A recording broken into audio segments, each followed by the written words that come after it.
Da, da, da, da, da, da, da. Da, da, da, da, da, da, da.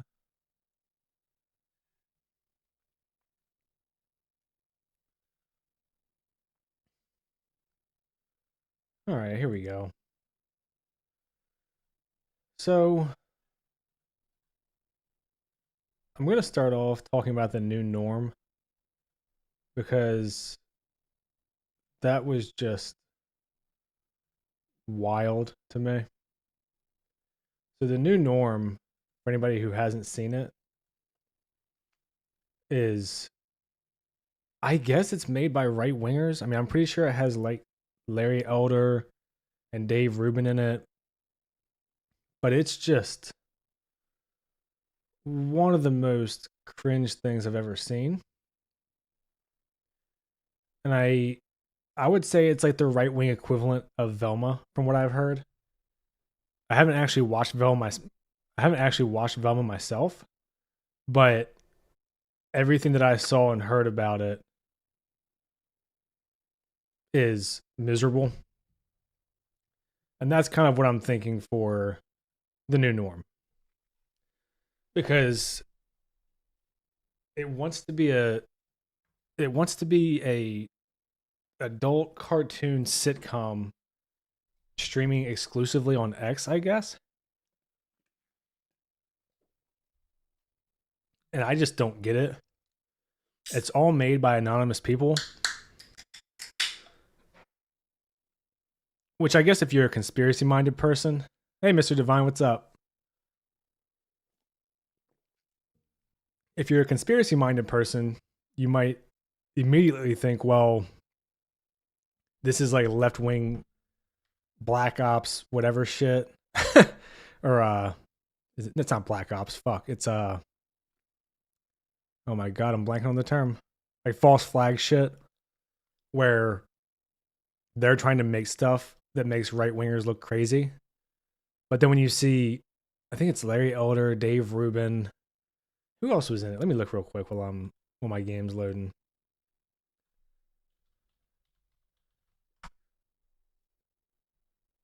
So, oh, of course, the first thing on here we go, the New Norm TV series. So it's got, oh yeah, the guy JP Sears who does a bunch of stuff. If you haven't seen his stuff, it's actually pretty funny.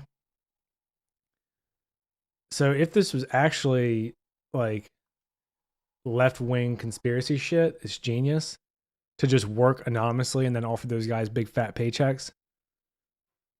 But I think it's just cringe. My guess is some boomers who are like, oh, this is how we make fun of the left. And then they do like the left wing equivalent of trash. Like, I was gonna say it's the right wing equivalent of the boys, but the boys has entertainment value, even if you don't like it. That new norm shit, I wonder how much they have already made, because I would think they would just shelve the rest of it. It was like incredibly unfunny, and every single comment was like, "This gave me cancer." So I don't know who thought that was a good idea. I don't know like what would possess someone to make some shit like that. That's just awful.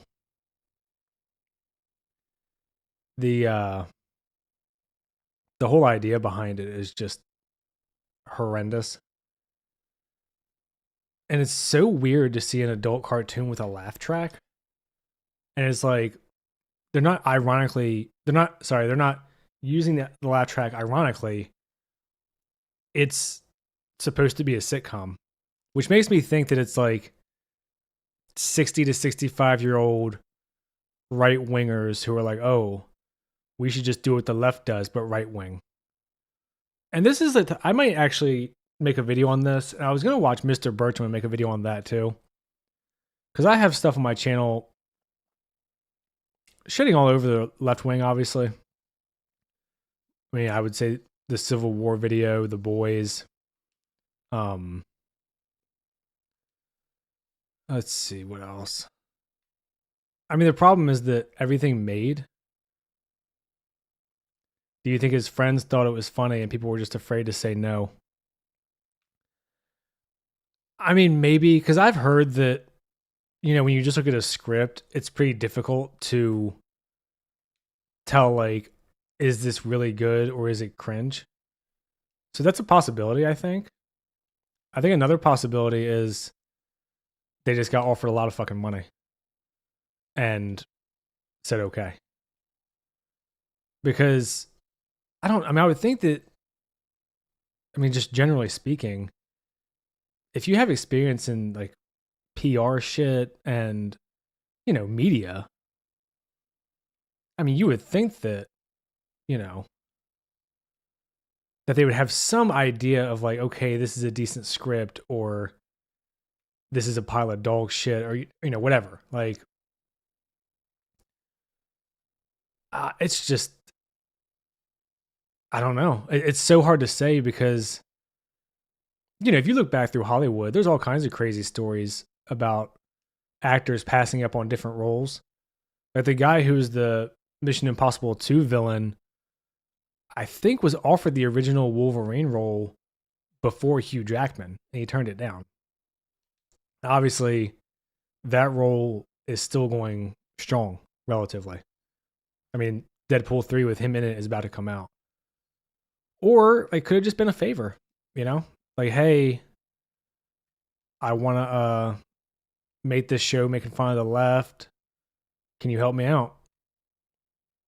It could be either one. I don't know. But I would think anybody who's a part of that after that first one would be like, come on, man. Like, that's like, don't put any more of it out. Like, we put it out, we got feedback. It sucks. Just let it go. But who knows? And then that's the thing. Like, I think we see that with Hollywood a lot too, where was it you, Mr. Divine? I was talking to in my comments about that Amanda Stenberg shit. Maybe it was Kaiju. I can't remember now. Where she did that super cringe dance video and I don't give a shit about no discourse. I don't give a fuck about your discourse. Like, you would think that somebody around her would be like, hey, Amandala, this ain't it. Like, that was so cringe and just so out of touch that I just can't believe that no one was like, hey, this is ass. Like, don't do this, please. Or even Disney would be like, come on, like, you're making the show look bad. It's already struggling. They know the actual viewership numbers, whatever they are. And even if, let's say, in theory, their viewership numbers are decent, does that make up for the fact that the Star Wars brand is just taking tremendous damage?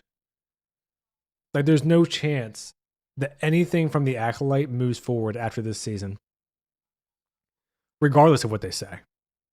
Because I'm sure they'll try to spin it and be like, oh, it's a hit. It got 10 million viewers, blah, blah, blah. That's what they always do. That's the PR team's job, right? Is to spin shit. The new norm doesn't have that benefit. So I don't know. But what I was going to say about the left and right thing is I've made comments about left wing stuff on my channel. And I also made comments about like lady ballers. The problem is there's just not that much quote unquote right wing stuff. There's already rumors that the show will be canceled. What's up, Shamrock? Yeah, I've heard that too. I didn't even know if it was planned for a season 2. Because it's so hard to tell with these little miniseries they do. Is this just like a one-off thing? Because I'm pretty sure Andor was supposed to be 5 seasons originally. And I think that got bumped down to 2, right? And they're going to do a bunch of time jumps or something in this season.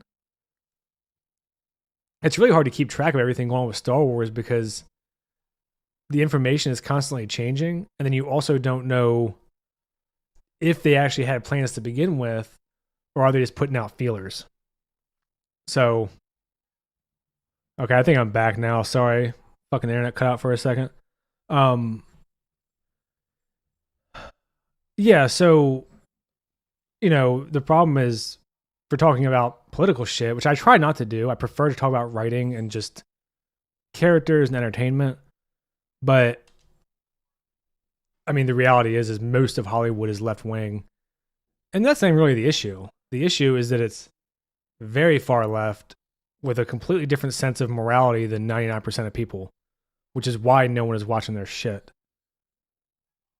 Oh, what I was going to say about Disney was it's hard to tell with them what's even true, because I can't tell how much is just feelers, how much is they actually have these plans, how much is like this is what they're hoping, but they haven't actually started anything yet. I mean, who knows what's going on behind the scenes, because it seems like the ship is sinking and it's also on fire and there's no captain. Like, it just seems like such a poorly managed thing that it's hard to even guess what rumors are true or leaks or anything. What's good, man? Off topic. How'd you win your... Istad says he still owes me 2 more shows with the member chat. Yeah, just let me know. What's good, man? Off topic. How'd you win your strike against Mark Scan enforcement? This company has been copyright striking people a lot lately. So the problem with copyright strikes is the only thing that you can do is dispute it or just wait. The problem with waiting, like a channel my size, right? I think I'm at like 790 subscribers or something. So a small channel. If I wait for 3 months, which is what it is, it's 90 days if you don't dispute the copyright strike, your channel, you'll get like 15 views if you're lucky on a video. At least that's how it was for me. A lot of people said the notifications stopped, that they stopped getting notifications when I put up a video. So your channel is essentially just tanked for that entire time if you don't dispute it. The problem is if you dispute it, I'm not going to say that this will never happen. I think it's very unlikely that they would ever actually file a lawsuit against you. But the problem is if you dispute it, you're essentially saying, okay, I'm counterclaiming. And if the company wants to retaliate, if somebody wants to retaliate, a lawsuit is the next option. So if they really pursued it, you could be looking at going to court. Now, I've disputed 2 or 3 copyright strikes and a couple of claims. And I don't think a company would ever actually sue you, because why would they?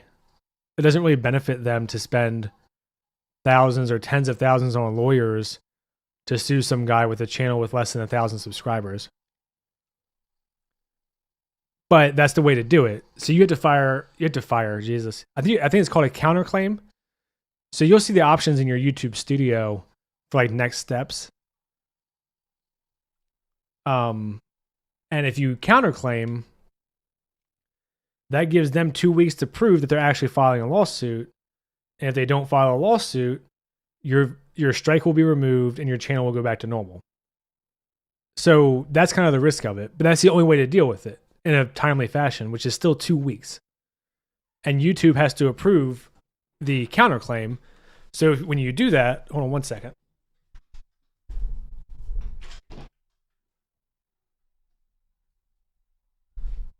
So when you do your counterclaim to YouTube, you have to say this video falls under fair use, and they have 4 things that qualify it for fair use. I think any one of them makes it fair use. I usually try to claim all 4, and I just go step by step and explain why each one. All right, sorry, I think I'm back again. I don't know what the fuck's going on with my internet today. So yeah, the problem with YouTube's system is that they honor every copyright claim or strike. And the problem for me is I don't know if people are using music, if they're using montages of shit, if they're actually stealing shit and not making it transformative. Like if you make a montage of a bunch of WWE stuff, I don't know how that works. So yeah, that's up to you. If you're actually stealing shit, then I don't know. I don't know. If you feel like it's fair use and you've transformed it, then you can either fight it or wait because you're risking a lawsuit. And Mr. Divine, I see your chats. I have it on my phone too, so I can keep an eye on the stream and how it's looking. If you close the live chat on your phone, or at least on a Droid, if you close the live chat, there's a white button that says join. And I'm pretty sure join is how you become a member. You dick. So that's how membership works. And iStad, let me know if you think of your shows. Or I guess if you want to use 2, you can make me watch Clan Ad, bitch.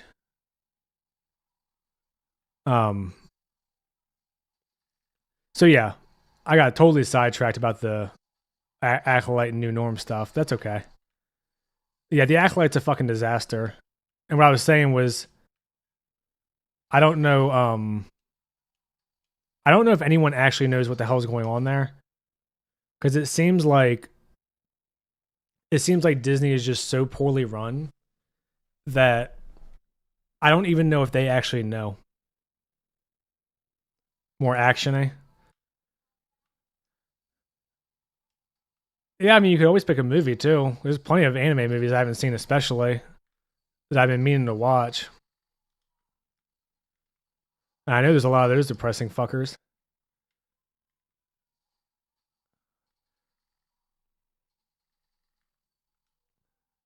But,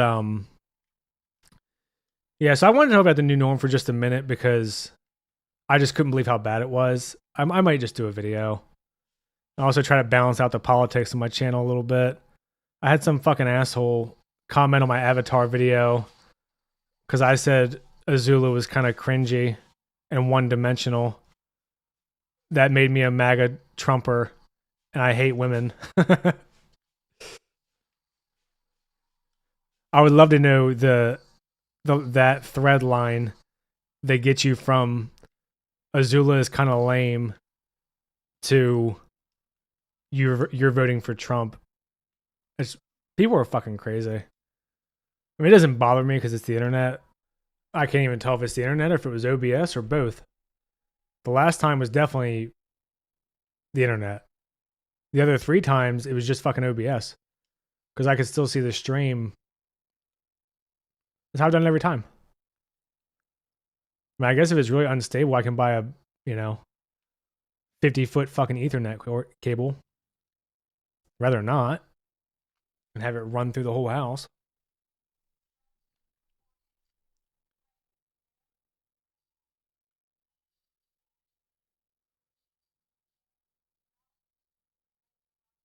I don't even know what I was trying to say now. That fucking Star Wars being a piece of shit.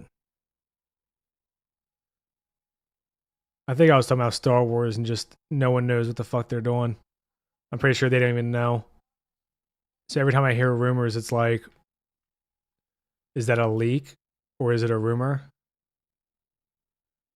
What's a repeater?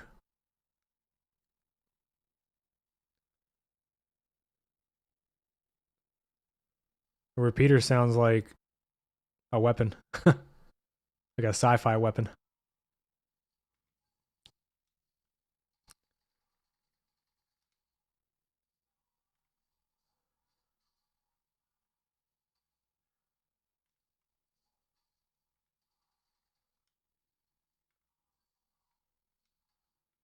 What I was gonna say though, before I got pissed off at fucking OBS and the internet was, did I sabotage? No. Was extender. I'll have to look into it. I was a little bit reluctant to put too much into it while my job situation was unstable. But since it seems like I'm going to get that job, like once my background check clears, and they don't find my YouTube channel, hopefully, I can start investing a little bit more into it to make it hopefully more stable. Either that or call AT&T and throw a tantrum. I don't know. They usually have an Ethernet port to provide more stable internet away from the router. Okay. Yeah, I'll figure something out. Because that really fucking irritates me. Disney is money laundering. Yeah, you really do have to wonder at some point, like, are they not just laundering an assload of money? Because the show cost $180 million. And that doesn't even include marketing, which I'm assuming was at least $75 million. So you're talking about $250 million. And the show is taking place, I mean, in what? That small town, the one training room, and the woods. Oh, and then the witch's temple thing, which is just rock. And the costumes all look like they just went down the street to Comic-Con and like mugged some nerds. It really does make you wonder, like, just where the hell is this money going? Oh, Jesus Christ. Now, I know everyone likes to bring up Godzilla Minus One being super cheap. And I think that's I think it's a good point. But I would also guess, and I don't know, that Godzilla Minus One, I think, was like a 6 or 7 year thing, first of all. I thought they only had like a handful of, CG, like animators and shit. And God knows how many hours they're working, if they're getting paid for all of it. I don't know how stuff is in Japan. I assume that like the Eastern countries are a lot more lenient with that kind of shit, of like taking advantage of workers. So, it's always a little bit of a balance too of like, how do you save money and also make sure people are getting paid reasonably? But then you also have to wonder, like, how much of this is just, well, they had to have 10 intimacy coordinators and a therapist on set and catered food that cost 10 grand a day, or shit, maybe even more than that with how many people they have.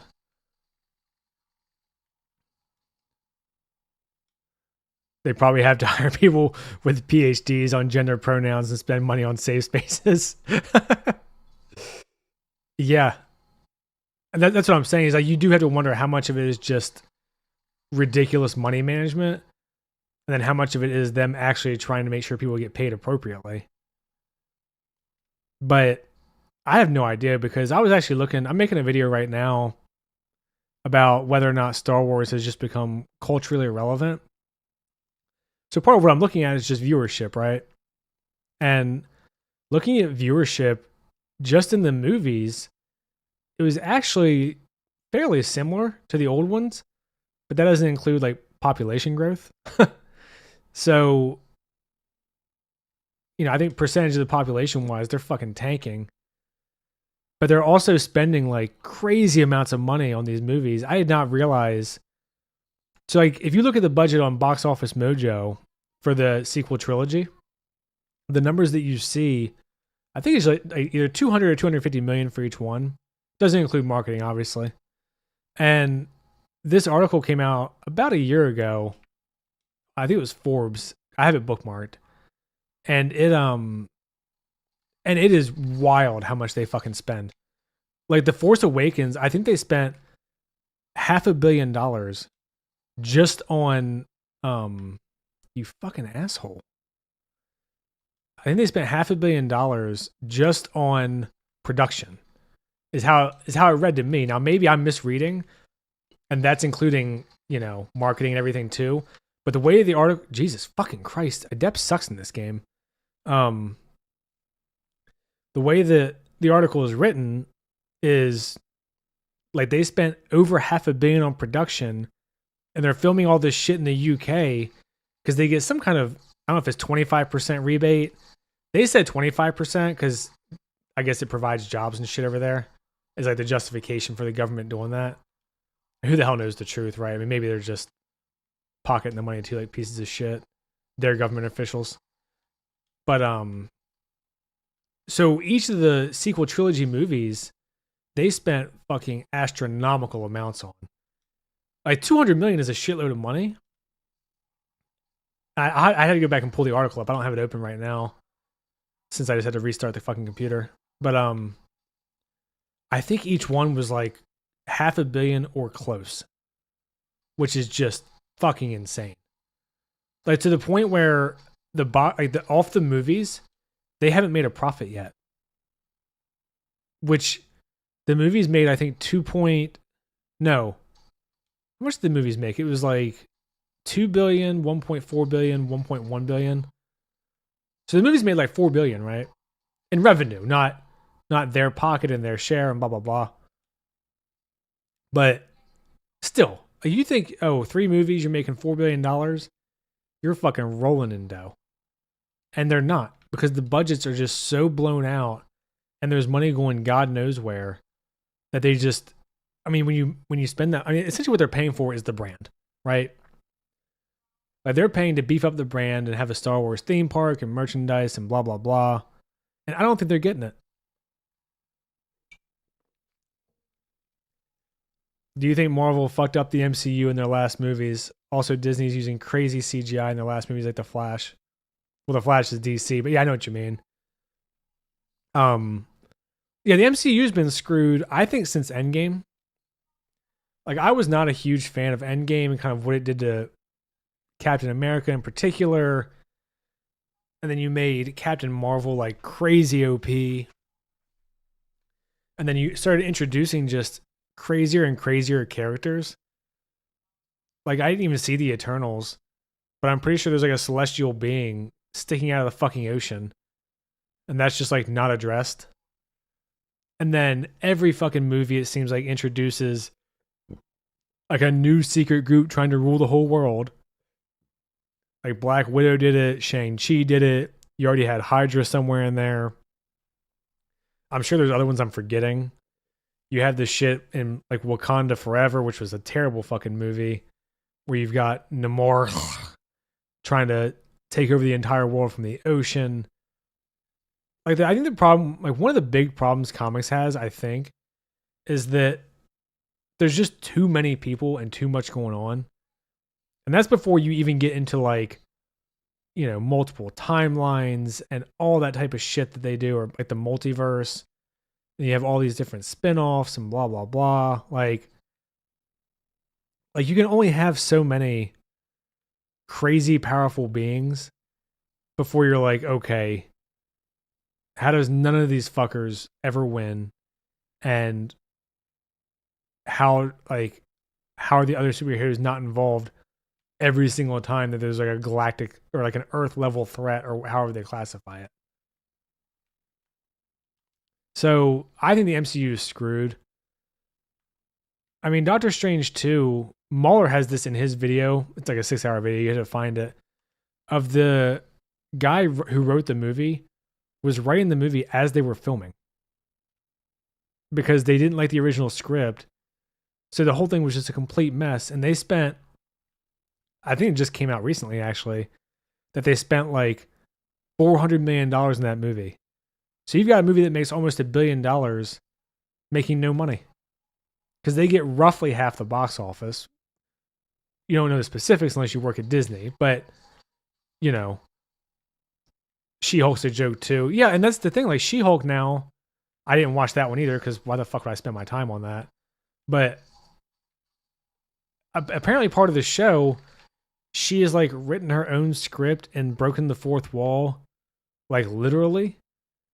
And they make fun of Kevin Feige and stuff, which is like fine, but that's something that has to be addressed.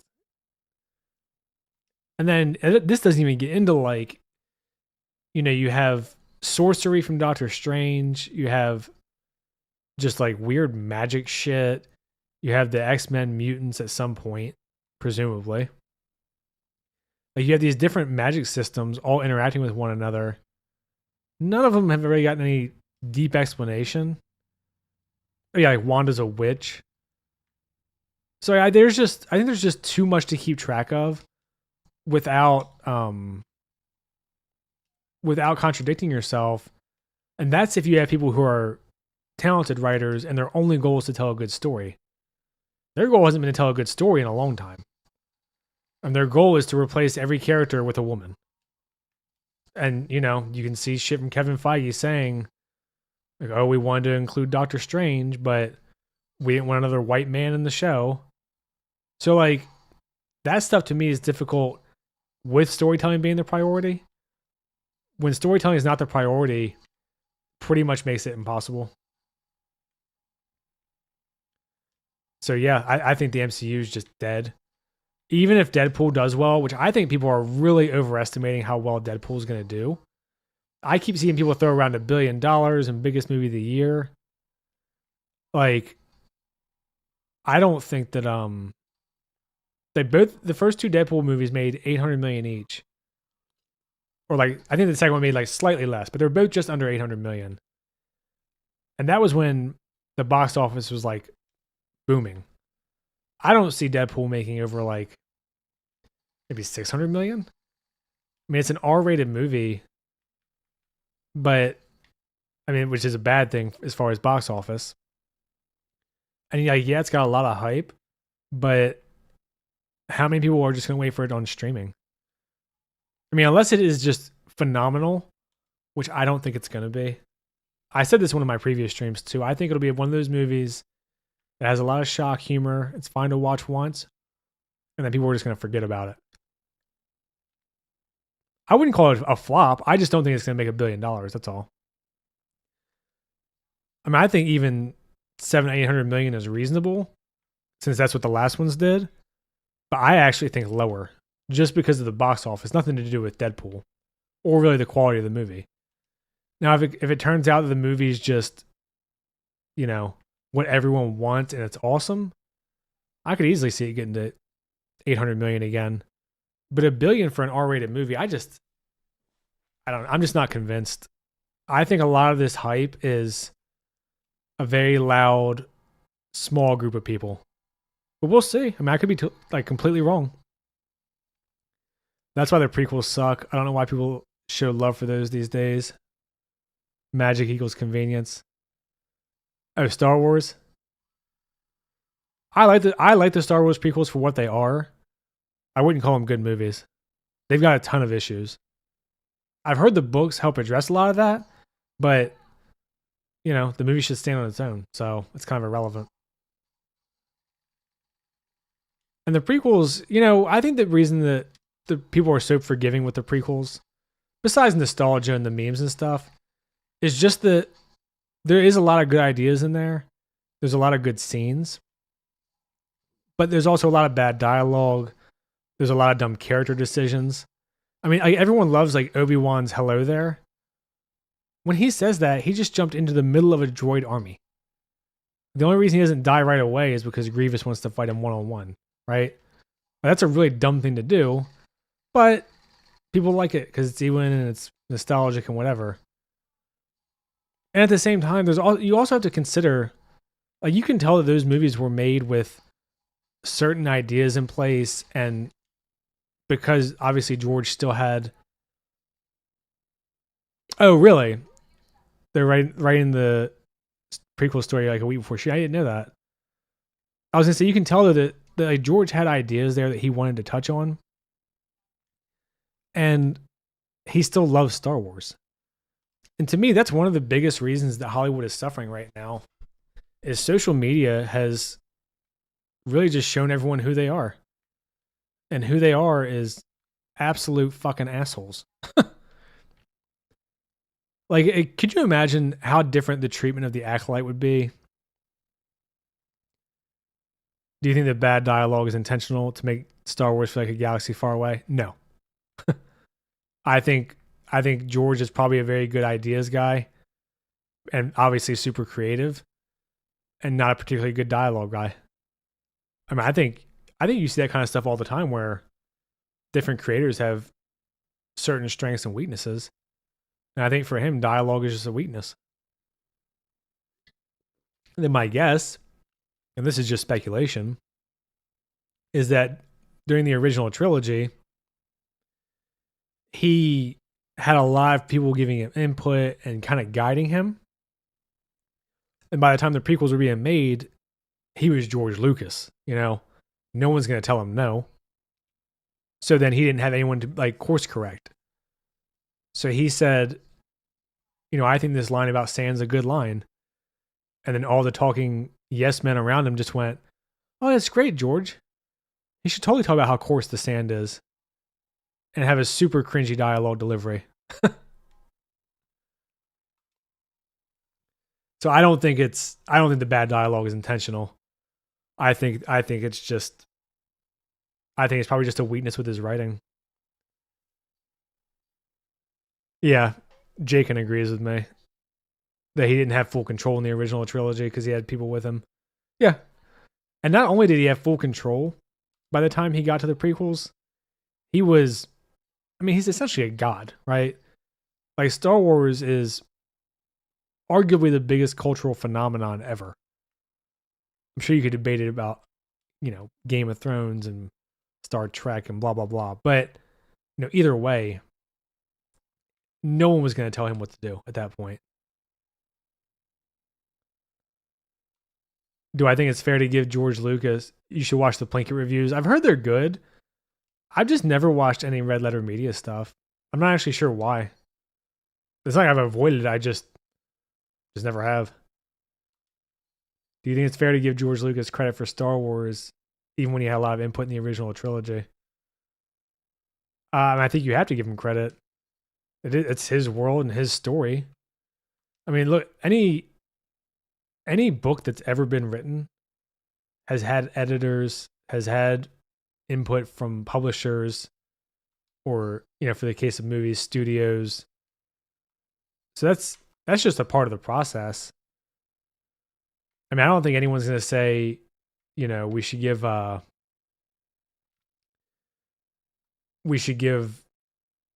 was it Warner Brothers that was the studio for The Matrix? Like, no one's going to say we should give Warner Brothers credit for The Matrix. It belongs to the Wachowskis. I think that's just kind of how it is.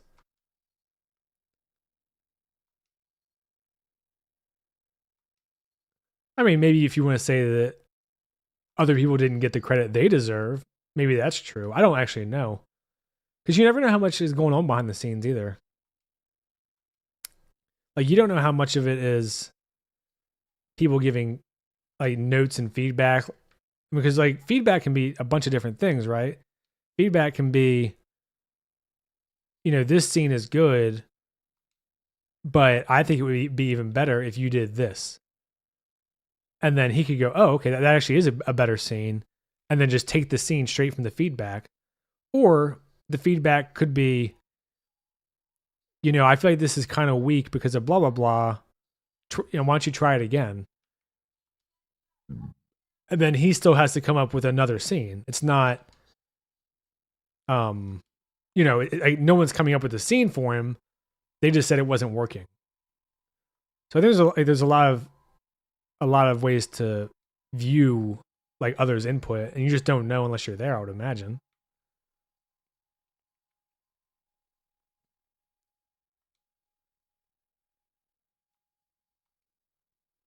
Didn't the Matrix sister get sued from stealing the Matrix story? Did they get sued? I never heard that. I thought the Matrix, because I actually had that in the title, so I just rewatched the trilogy over the last few days. I'm like one of the people that likes the whole trilogy. And 2 and 3 aren't good, but I still have a lot of fun with them. But those the inspiration for those movies, I believe, was the book Simulacra and Simulation.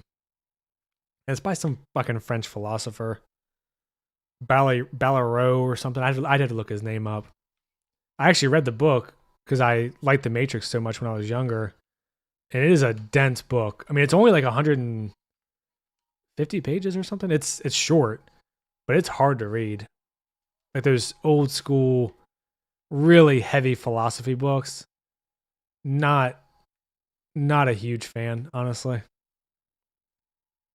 Because just the language is so kind of pretentious, and they do a lot of talking in circles because it's philosophy.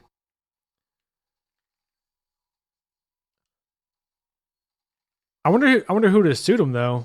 I mean, I assume they Did they pay the person out? Because if they did, that's kind of crazy that they like stole the story. But I don't know because like that story, like, obviously the specifics are one thing, but just the idea of people living in a fake world or a false reality. I mean, that's something you see in a ton of stuff. Like, what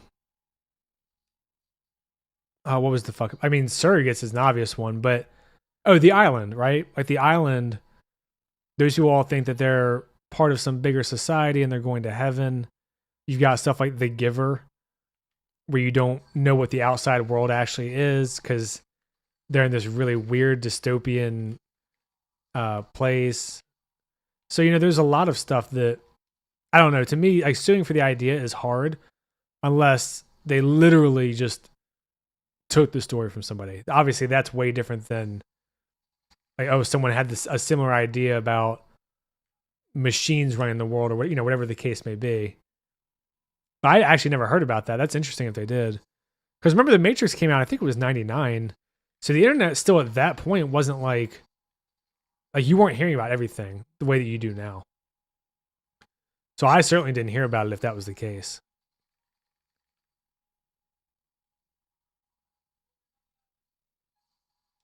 Oh shit, that was a dumb thing to do. What do you think about the new upcoming Final Destination?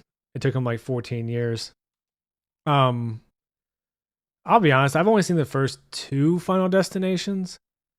The first one's okay, but then you sort of just get rinse and repeat, and instead of trying to make it clever, like most things, right? They go the route where they're like, oh, well, we don't have any more good ideas. Let's just make it fucking gross.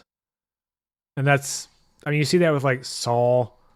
Any horror franchise, I feel like kind of goes that route, really. Like, they just, I mean, you're not going to keep making super clever horror movies with the same premise, which is a shame because there's really no reason not to. Oh, really? Sophia Stewart, who wrote The Matrix, sued and won. Wow. I did not know that. See, like that's a situation where she doesn't get enough credit then.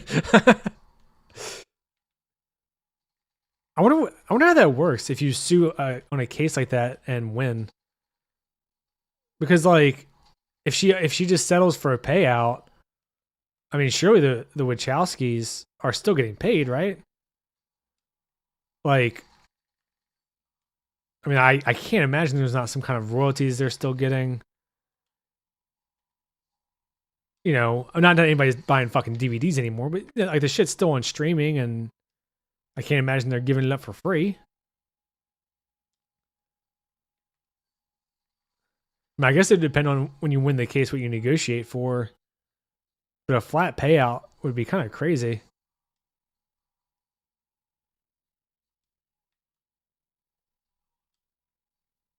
There we go. I don't know how I'd never heard that before. Let me look at that real quick while this cutscene's playing. Sophia Stewart, huh?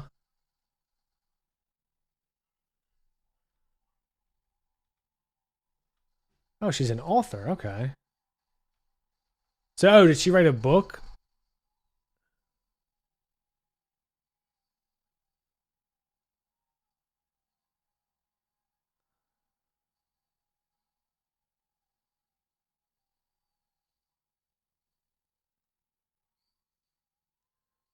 This is just on Reddit real quick.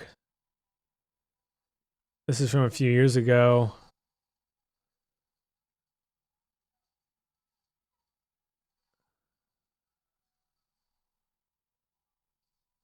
Huh. I guess they're saying that she also claims that the Terminator was stolen from her.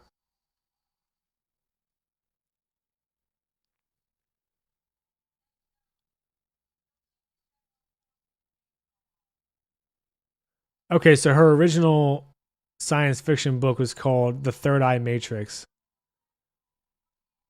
And those were later adapted into the Matrix and Terminator movie series. I mean, this is what the book is claiming. It's called The Mother of the Matrix, so I'm sure it's sucking her off. But that is interesting. Oh, she won 3.5 billion. Wow. Well, 3.5 billion in liens. That's crazy. I don't know how I'd never heard about that. Wow. So I wonder what the Wachowskis. Wonder if they've commented on it. They might not be allowed.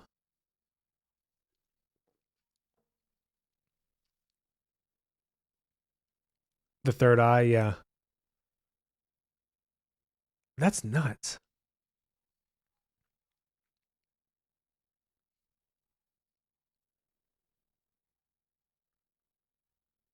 I'm shocked.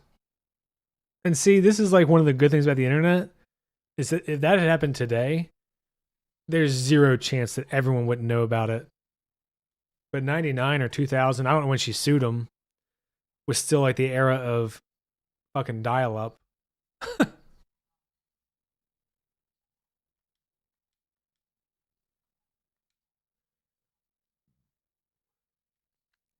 The Matrix is super interesting though. There's like a ton of philosophical rabbit holes if you go down one of them. But the book Simulacrum and Simulation, I got kind of sidelined there, sidetracked, was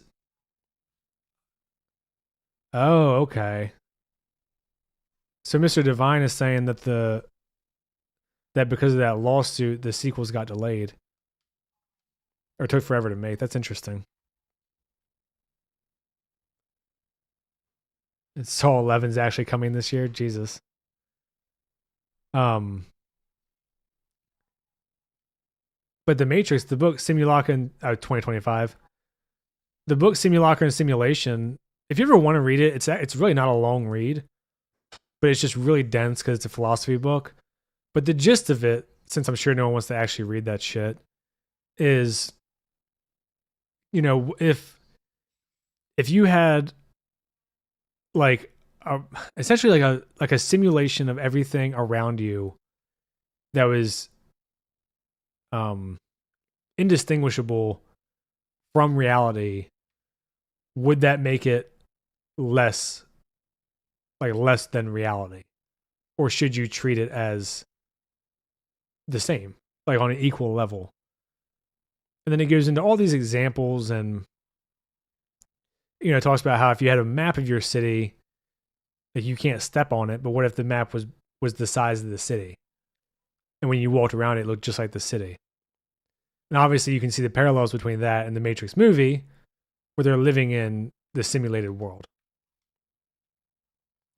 So that's kind of like the inspiration that they said they got from it, but I don't know if maybe they were lying because they just took it from her book, or if they did find the philosophy interesting and they used her story and adapted it. I don't know.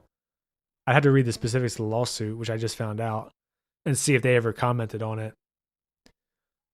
But there's a lot of like neat little things in there, like the green lighting, in the Matrix, because obviously it's all supposed to be digital and back from that era and blah blah blah. There's I don't know. Obviously they go like way more into the Jesus stuff as the second and third movie go on. Like at the end when he dies and the lights go on, it looks like a cross. So they go like a little bit into a weird route with it. And I don't know what their views are now. But if I remember, I read some interviews with them a long time ago, and they had some really like kind of specific views on Christianity and their views and stuff. They were definitely odd dudes, or maybe dudettes now, I guess, since they're what do they even call themselves? They were just the Wachowski brothers. I think they're just the Wachowskis now. But either way, yeah, just rewatching those movies, it makes me miss how much effort went into like action scenes. I know those movies for the time were kind of groundbreaking. And there's been a million things now that have um there's been a million things now that have made fun of it.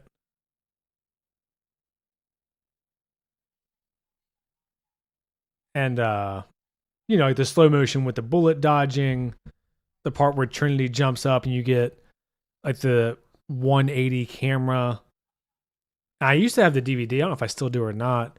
And I watched the behind the scenes stuff on that. And the way they did the Trinity thing was they had like a shitload of cameras set up around her. And then they all took photos. I don't know if it was at the same time or within some fraction of a second of each other. And that's how you get like that spinning shot where she looks frozen. Like super fucking cool. And now it's like, oh, throw them in front of a green screen. We'll add it in later. And we'll just have like 10 cameras so we can cut every half second and no one knows what the fuck's going on. And like that's a movie that, I think you can really gets into philosophy, which I know isn't politics, but they're the same vein, right? And it doesn't take away from the movie at all because the movie itself is just a good story. I mean, in some ways, it's kind of almost a simplistic, I don't know if you want to call it the hero's journey, but kind of like a simplistic version of that. Like the story itself doesn't get really complicated, at least in the first one. It's more the second and third one where you're looking at like this wild philosophical shit and all these crazy rules you didn't know about, and Agent Smith's a virus that's come back and blah, blah, blah. I mean, I still like them, but 2 and 3 in particular have just a lot of weird shit going on. And then the CGI obviously has not held up well in some places. I mean, even at the time, the CGI was kind of like, a little questionable. Particularly when Neo fights all the different Agent Smiths. And then when Neo rescues Morpheus and the Keymaker on the truck, you get some pretty cartoony looking, rubbery Keanu Reeves. And then the third one, because they're showing the Sentinels so much and all the robots and stuff. That stuff I actually think looks pretty good, but there's certain spots where it's definitely dated. And the reason I want to talk about it a little bit more too is because, when people complain about like a lack of originality, there's this weird thing where it's like, I don't know who these people are, where they're like, everything's already been done or every story's already been told. But The Matrix, stolen or not, was a super creative thing at the time. Like, I don't know. It just makes me sad that we don't really get that kind of stuff anymore. I mean, even the best sci-fi in recent years is probably what? Dune, which is based on a 60-year-old book.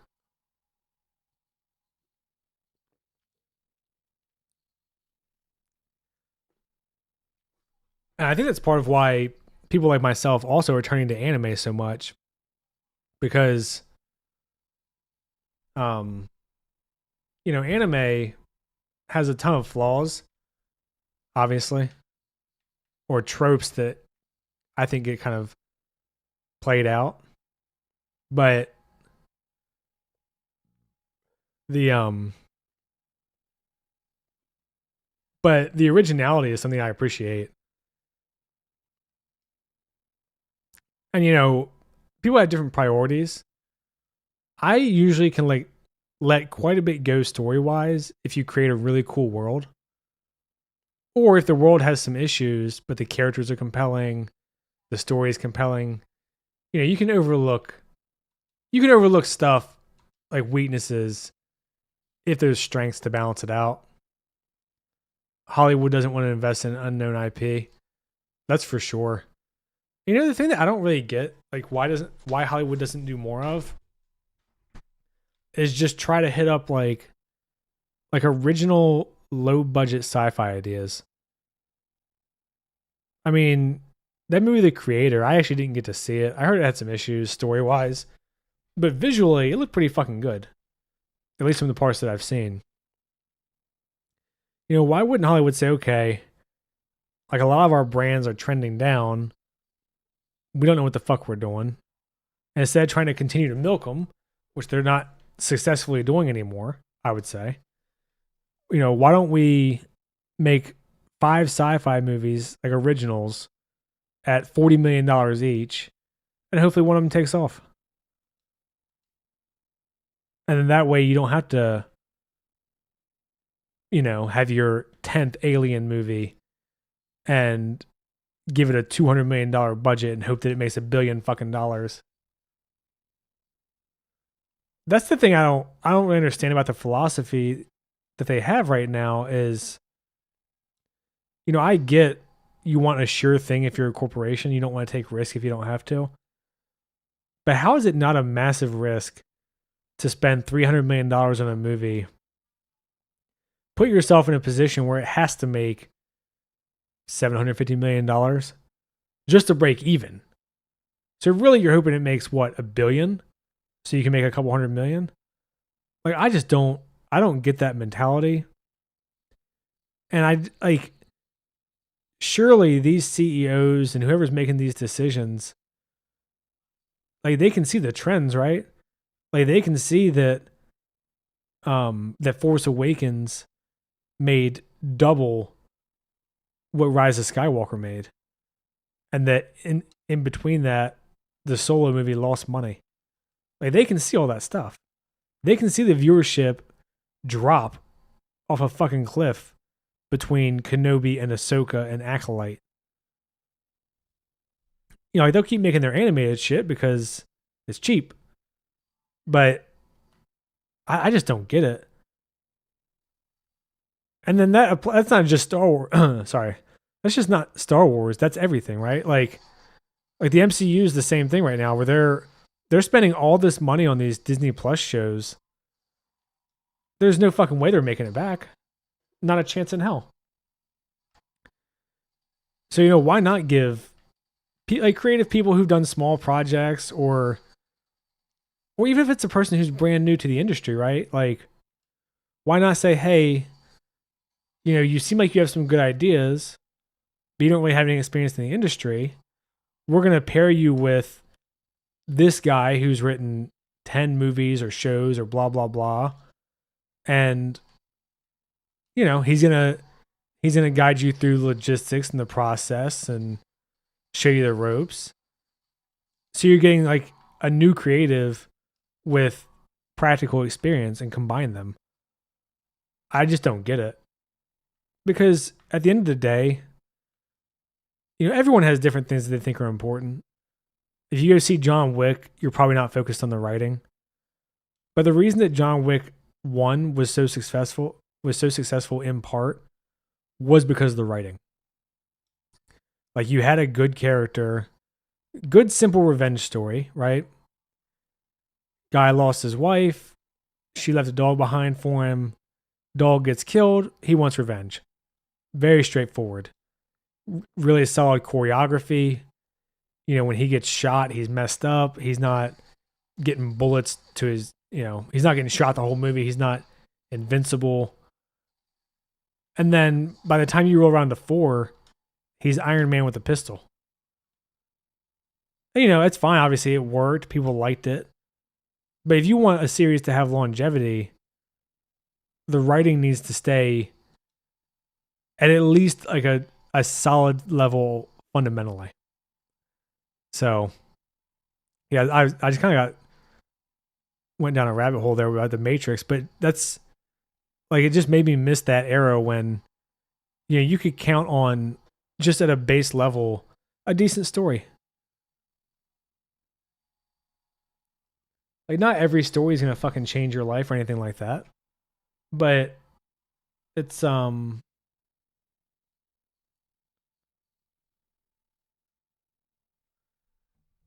yeah, it made me nostalgic, not just for the movie itself, because I love the movies, but just for that era of even a bad movie, most of the time, wasn't going to be some miserable experience. The creatives weren't going to come out and say, hey, you're a piece of shit for not liking it.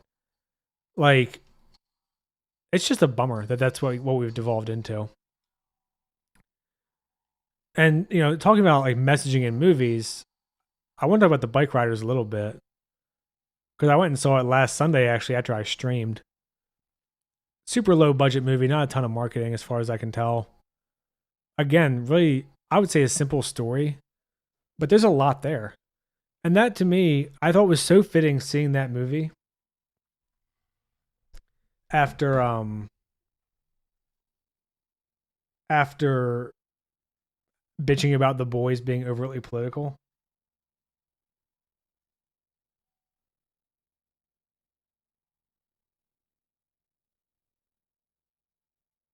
Sorry, I was answering Shamrock on Discord. Yeah, someone mentioned, I think it was Zega mentioned setting up a Discord last week. I totally forgot about it because of real life stuff.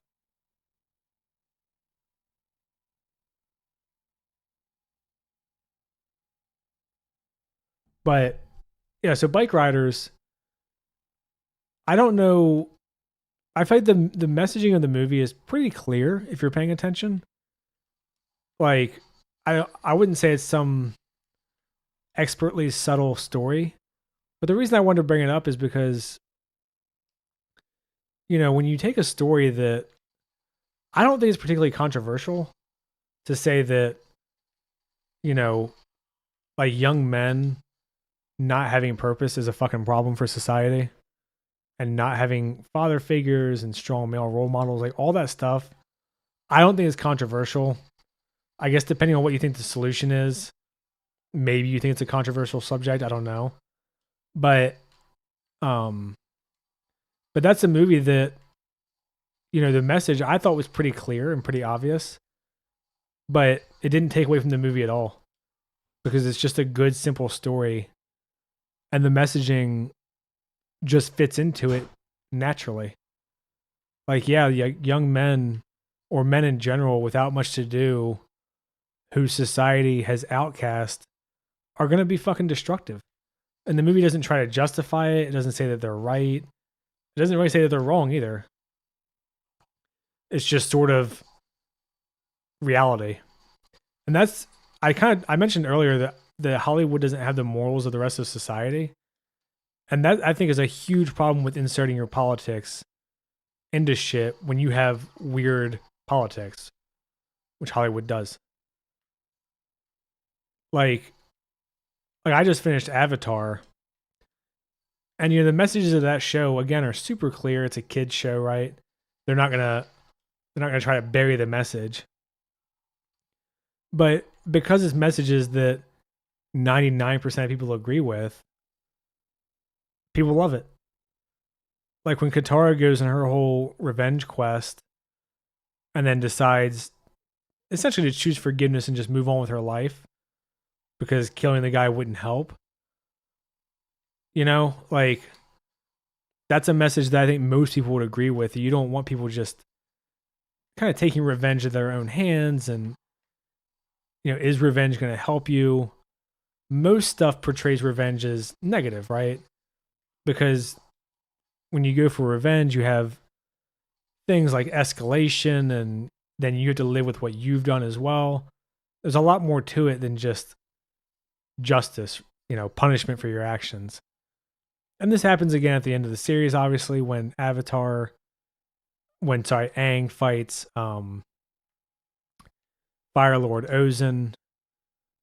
Like, the whole show builds up to him needing to kill him, but he doesn't want to because he just doesn't think that's right. And he's the hero of the show.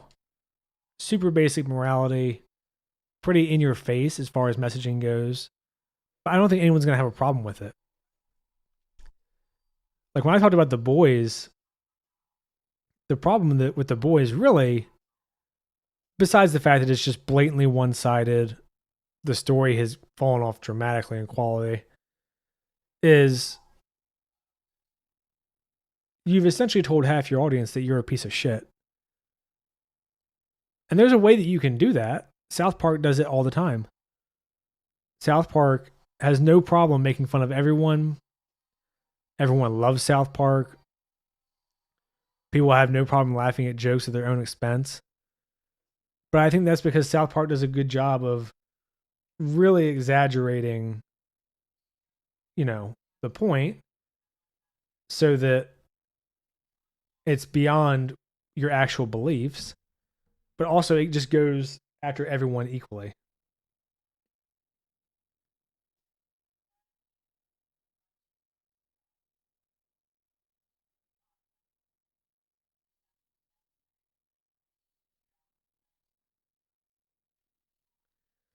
So I don't know. I'm just kind of rambling to myself right now, but the Bikeriders was solid.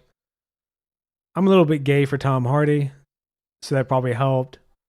It was weird seeing Austin Butler with like hair and how he normally looks, because I've only ever seen him in the Elvis previews and then in Dune 2 as Fade Routha.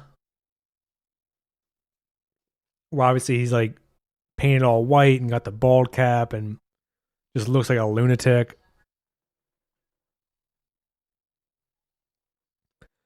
And then the main lady, whose name I can't remember right now, I looked it up for my video.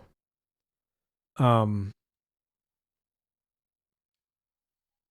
she did a good job too, and apparently she sounds just like the woman in real life, because the whole thing was a book based off of photos and audio recordings from the guys at the time. And it really is just kind of crazy to see this group that this guy created just completely spiral out of control from what he had wanted it to be, which was essentially just a men's club. Like a men's club for men who kind of felt outcast or unwanted, including by their own families, which is something you see with Tom Hardy, where whenever he's around his family, they're not really interacting, they're just kind of existing together.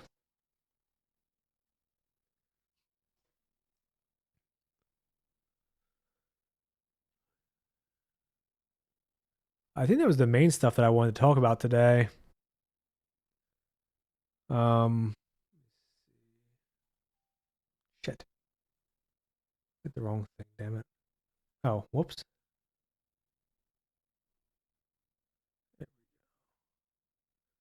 Um, I was hoping to get through this Mass Effect the Omega DLC here on stream. Because I'll be honest, this is like maybe my least favorite DLC on this game. I mean, I know a lot of people don't like the Leviathan DLC because of what it does with the Reapers and their creation. And I think people liked it more when it was mysterious. But I don't know, for whatever reason, I don't know if it's the combat or if it's just that my party is just locked to me, um, Arya and what's her name? Like her fucking name. Nylene, or what's her fucking name? Or Nyrene. I'm not a huge fan of that. I don't know. And then you get a lot of this kind of wandering thing too, where oh shit, oh shit, where you're like wandering in the dark and looking for keys and ladders. Not a super fun. Oh, you fucking piece of shit.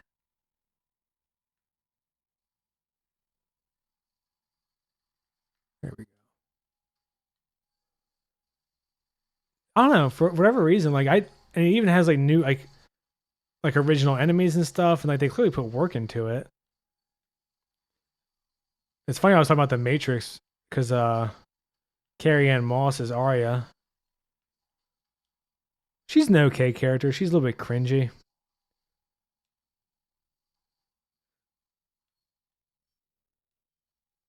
You can send them to different points to flank. Oh, if you don't give them orders, they just follow you. Yeah, I used to like mess with that, and I do it a lot more in two than the other ones. I'm not even sure why. I think because three is the easiest one that I just don't mess with it.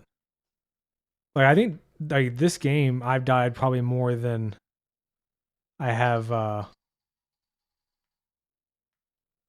I've probably died more maybe because I'm trying to talk to you guys, than I normally do in my entire playthrough.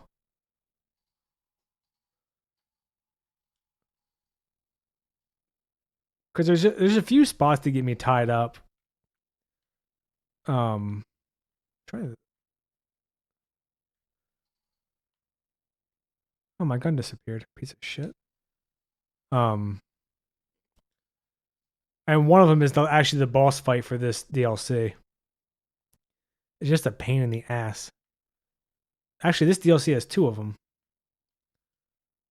One is when you have to deactivate the bombs because it's just you and Arya, and she's tied up.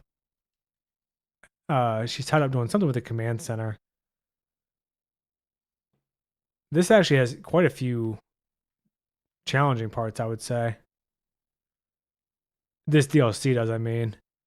But also, I picked Adept because I don't normally play Adept after Mass Effect 1. And now I remember why. Because in Mass Effect 2, it's almost completely useless. And in 3, it's okay, but your character's kind of a bitch. Because, like, you know, you fight Cerberus so much, they all have shields. So all your biotics are, like, worth fuck all. And then in this, you have, my fucking foot just hit the Xbox. Son of a bitch. Well, that's really annoying.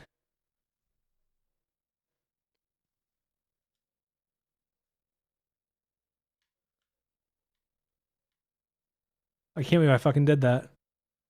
This is just like the fail stream, I guess. Fucking internet's not working. Oh, that's really lucky that it worked. That it took me right back.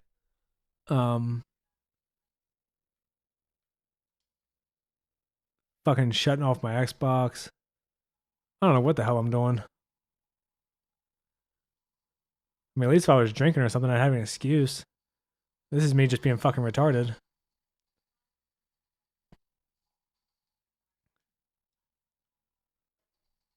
I saw a pretty cool show on I don't know if it happens. Yeah.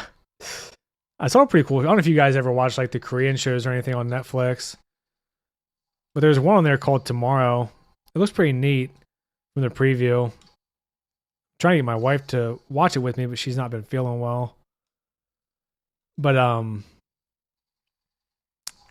she in the story, the main guy goes into a coma, and he's supposed to be helping fight like I don't know if it's demons or something for a couple years, and that's like the condition for I guess the angel waking him up out of his coma.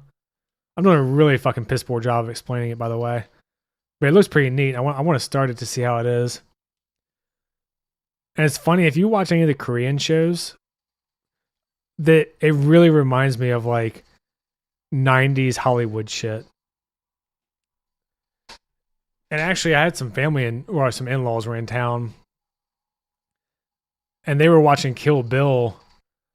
And I actually forgot that a big part of Kill Bill was that she was pissed off that when she got killed, she was pregnant. And then you find out at the end of 2 that that part of the reason she ran from Bill to begin with was to protect the baby. And it's like that's such a basic thing, but a lot of movies, a lot of older movies that have good, you know, quote unquote strong female women, you know, they like motherhood is still really important to them. And that's actually something that Sarah Connor says, I think it's to the doctor in Terminator 2. She talks about how he's a guy and he won't ever know what it's like, you know, to create life inside of him. But at the same time, she's obviously having no problem fighting off the Terminator, having her big fucking machine guns, you know, surviving on like all that shit. Kill Bill's the same, right? I mean, she's obviously a fucking like badass assassin. And she's like the thing that she wanted most was to be a mom. And that gets taken from her. And I don't know what, like, it's just such a simple, basic thing that I would imagine a majority of women relate to, like the desire to be a mom. Or if they've already had kids, then, just enjoying being a mom, whatever. And you just never see that shit now. Now it's like, how can we, coax in how important a woman's career is to her to the point where she needs an abortion? It's just, I don't know. Like, regardless of your moral beliefs on any of that stuff, I think the message of a woman being a mom and attractive and all that shit, but also being a badass is way more just human than like She-Hulk, right? Because She-Hulk was what, like a 35-year-old hooking up with random dudes on fucking Tinder or whatever the MCU equivalent is. She's a lawyer and that's her top priority, but she's also like pissed off at her parents, even though it seems like she had a good life. Like, that's more like a fucking therapy session as opposed to a relatable character.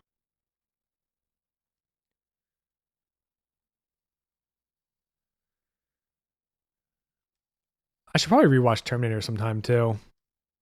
Those movies are so good. I can go watch more movies that were stolen from that lady, Sophia Stewart.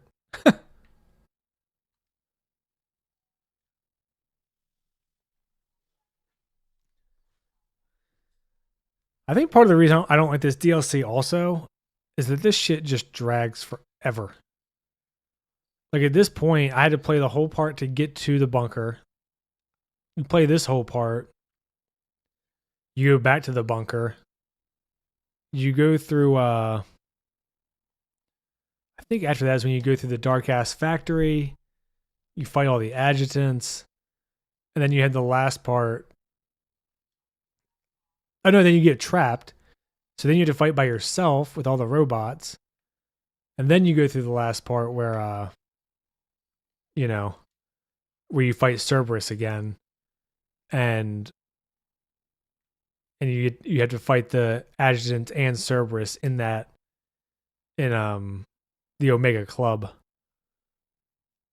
Is there what's the actual name for it? Purgatory's on the Citadel. I think it's just called Omega. Unless I'm fucking misremembering. It's been a while. I also restarted a KOTOR playthrough last week. I forgot how in-depth those games were. Like, even just the first world that you're on, Terrace, I completely forgot that it takes like 8 hours to get through that if you do all the side quests and stuff. And that fucking dueling ring is brutal too. Because one of the tricks to that game is to stay level 2, like all the way until you become a Jedi.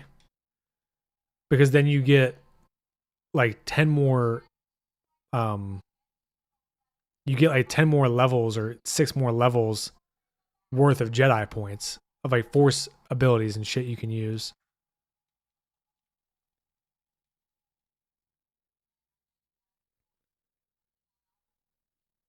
Part of me wants them to remake that game, and then part of me is like, they're gonna fuck it up. Because really, all they need to do is update the graphics and the combat, because the combat's super wonky, and the controls are kind of difficult. But the camera and shit are really annoying the way that it's set up. But it's a really good game, and it really goes into like the philosophy of the Jedi and the Force. 2 does it also. The old, I think that was just called the Old Republic, I think. But yeah, it's just like I I would like for them to remake it because it's been 20 years. Then it came out in 2003, and but then part of you is just like, but what are they gonna do to it? You know, I mean, shit, they might make it. Like, there's talk of, well, I don't know if there's actually talk of it happening, or just Leslie Headland saying that she wants to do a KOTOR series. And then you have all these fucking weirdos, and I don't know why people are like this, where they see like having the option to change your sex in a game as like the character is transcoded and not just how video games work. It's just so fucking weird to me. And especially if you consider the EU, um, if you consider the EU, like there's books about Darth Revan, and he's a fucking dude. But you know that they would use like that video game feature as an excuse to make him either gay or a woman or both. I mean, especially if it's Leslie Headland, she's made her fucking priorities clear. And they are sure as hell not telling good Star Wars stories. I heard they're planning to remake Assassin's Creed. Really? I'm kind of surprised they would do that, only because I actually replayed Assassin's Creed maybe 2 years ago. And as far as games go, I mean, obviously the graphics are dated and all that kind of thing, but like the gameplay is fine. I didn't think it was like so outdated that you need to redo it, especially considering that they make a new one. What is their cycle? Every 2 years? They make them. I mean, they make a shitload of games. I stopped playing, I think, after I played 1 and 2, and I always get halfway through Brotherhood and then just get bored for whatever reason. I don't know if I just get tired of like holding forward an A, but I mean, since I stopped playing, they've made probably fucking 10 more. So I'm just kind of surprised that they would bother with a remake, you know? But I guess there's money to be made. I mean, you'd think 343 would be desperate enough at this point to make Halo to do a Halo 3 anniversary game, but they seem hell bent on not doing it, which is a shame because it's super fucking jarring when you're playing Halo MCC and 1 is updated, not great, but definitely updated. 2 has maybe the best graphics in Halo, I would say. And then you go to 3 and it's like, whoa, back to 2008 or 2007.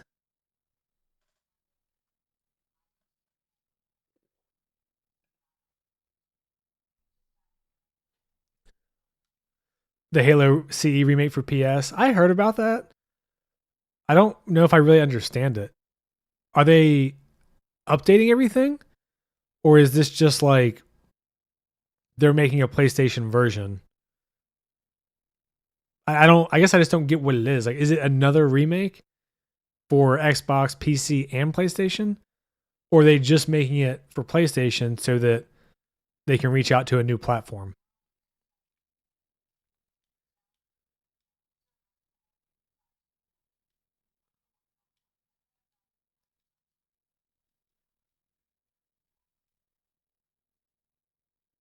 Because I mean, I'll be honest. I don't know what I would think if they remade another Halo CE. Like, would I buy it again? I'm not sure. Okay, so it is a remake. Are they are they doing an update for uh PC and Xbox, or is it just, or is it like I would imagine they would have to, right? They're not gonna make a PlayStation exclusive remake or remaster or whatever the fuck it is of Halo just for PlayStation. I mean, that seems like they're just asking for no one to fucking buy it.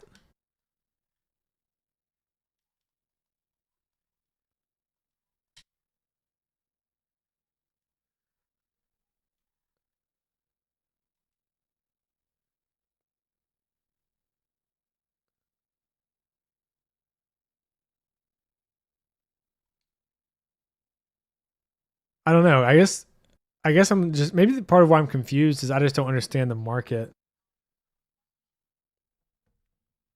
Microsoft said they're no longer making the Xbox. Let me Google real quick during this dialogue session and see.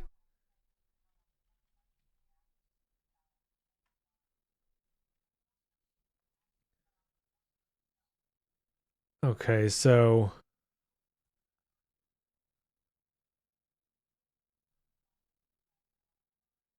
well, this is Reddit, so I don't know what this is worth.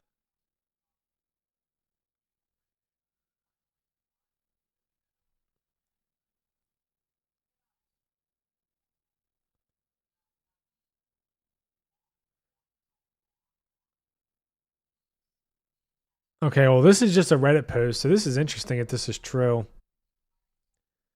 And he says grain of salt, so it's just a source. He doesn't know if it's reliable. That it will be a remake. The game will be faithful but have new elements and build on cut content and missions. Instead of porting the Master Chief Collection to PS5, they're going to sell the remake of 1, 2, and 3. And that would have higher revenue, obviously. 343 is in full control of the games, but they're going to use contractors and outsource. And then they're going to modernize gameplay like sprint and clamber. And it's a very early stage of development. Multiplayer won't be remade, only single player. All right, so here's an article from June 6th, IGN, which IGN, I'm not even sure what they're fucking, worth. Well, let me skip through all of this because I've played this shit a million times. So Microsoft is reportedly working on blah, blah, blah.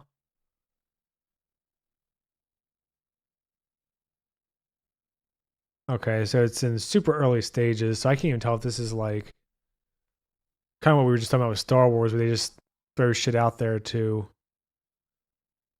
um, you know, get feelers.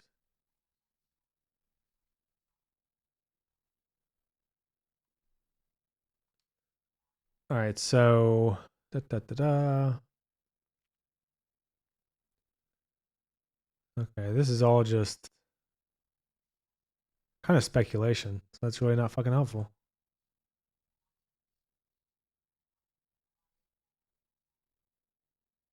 Yeah, so this article pretty much doesn't know shit. So I don't know. I can't tell how reliable that is. I don't know how much of it's just bullshit. I don't know. I guess I just don't get the point more than anything. Like, they just remade um 2 like 10 years. I mean, I know it was 10 years ago or whatever, but the graphics in that game are fucking amazing. 4 is new enough to where they don't need to update it. Obviously 5 and Infinite just came out within the last few years. And I don't think there'd be much financial incentive for a 5 remake anyway, unless they're going to change the story. And then I don't know if Reach is popular enough to get a remake. I don't know. I don't know what the fuck they're thinking. I mean, to me, the print money machine is fucking 3 remastered. And I really wonder what that means about like I just it's really hard for me to imagine that they would do exclusive shit just for PlayStation.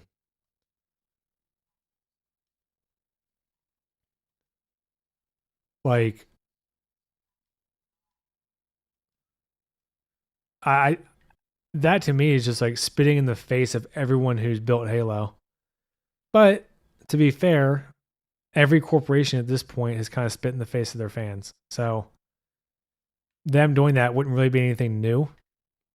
I mean, it sounded like 343 was pretty involved with the Halo show, at least according to Kiki Wolfkill. So maybe they are at the point where they're just completely corporatized. The days of Halo that people grew up on are fucking dead, and there's just no coming back from it. I guess the thing I just don't get with this whole mentality is like you want to play it safe because you're a corporation, but the things that make you the most money are, you know, just being like innovative and like doing what the fans want. I mean, if you made like the next Halo game, next original Halo game, right? Not a remaster, was just a really simple story, kind of like Halo 1, but with new enemies, new graphics, blah blah blah. You know, new environments and that sort of shit, multiplayer maps. I feel like people would fucking jizz all over it.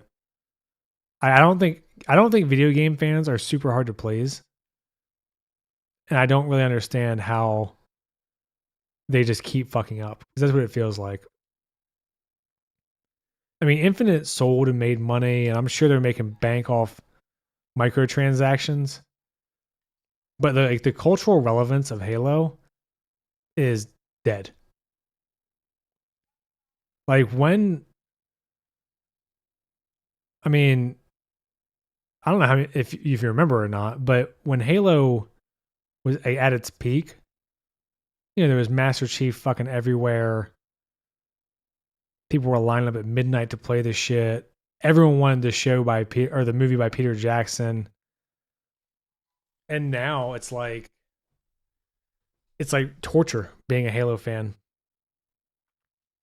It's like, oh, I can't wait to, you know, wait 7 years for a game that doesn't feature Master Chief as the main character. Maybe that was 5 years. And then wait 7 years where they make Master Chief the main character, and they do a shitty rip-off version of like a battle royale combined with Halo 1. Because the Halo Infinite story, I think, sucks balls.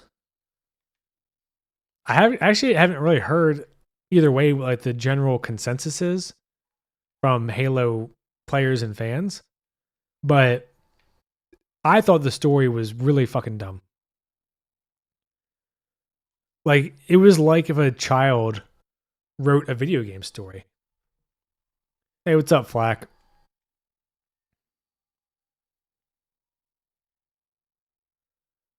The worst part about these games is that the company doesn't think they're making bad games. Yeah. That's kind of the thing with all this corporate shit right now and all these brands, is it seems like they think they're doing what is best, which makes it even fucking crazier that it all sucks so bad.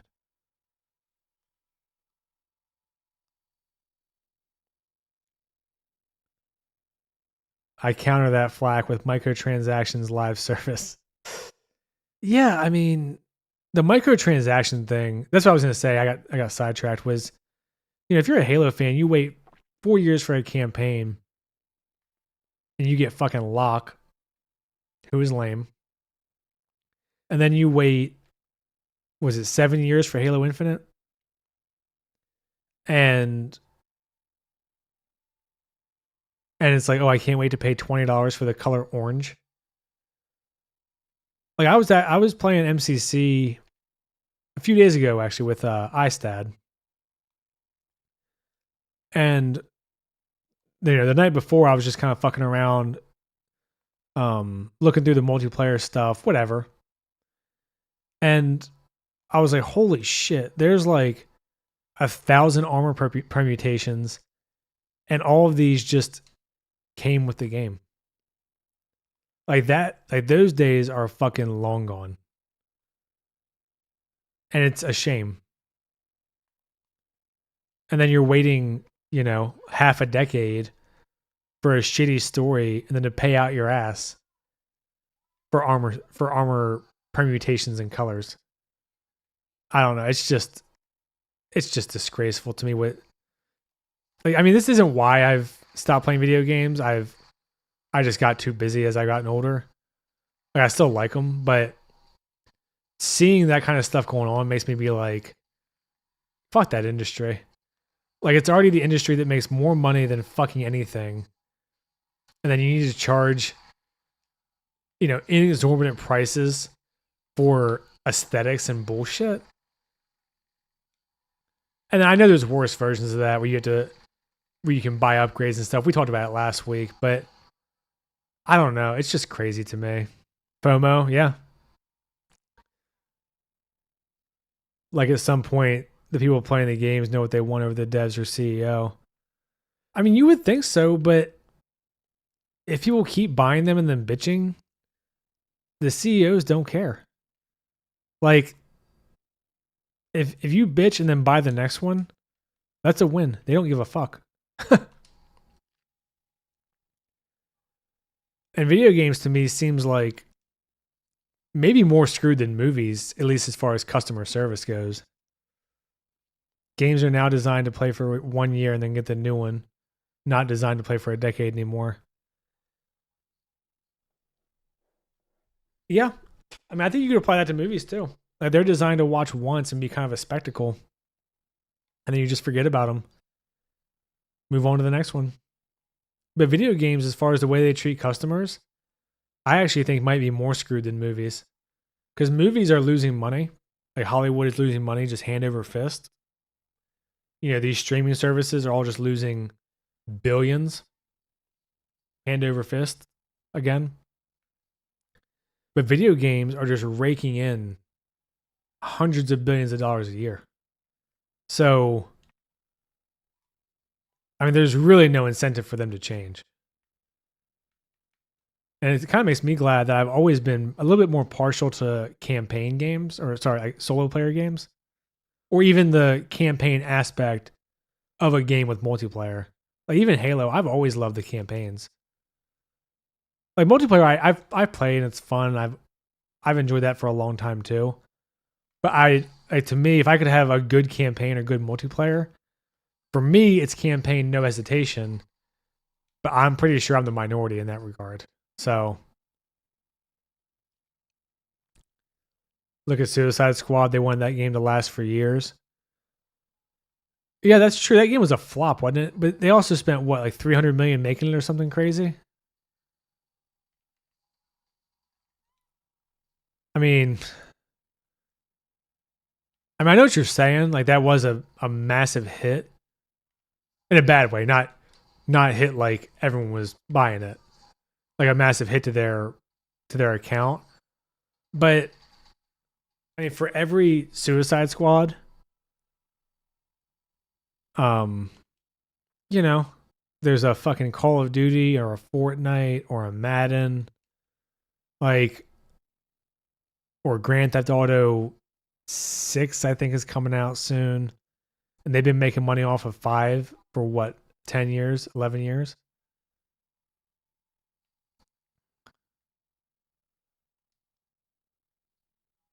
YH games are worst. Like Payday 3 made their DLC cheaper after you bought them all and gave us one skin to say sorry instead of my money back. Hey, what's up, Hard R? Halo Infinite was supposed to be a 10-year plan. They stopped all the updates and are working on another flop. Yeah, we were actually just talking about that. I guess before you got here, about this weird PS remake they're doing that I don't even understand the logic behind, because it sounds like it's only for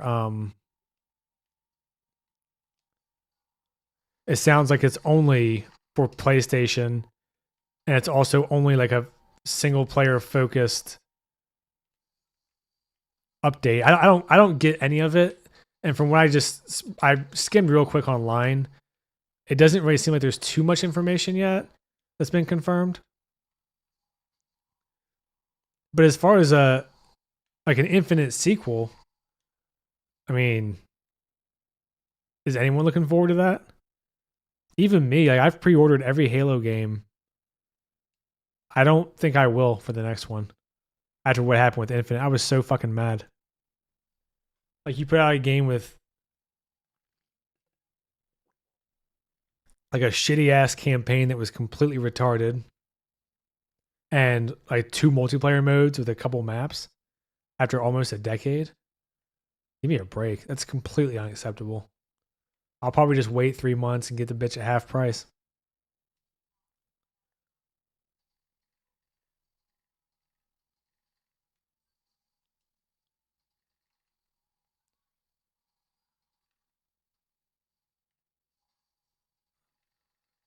Um,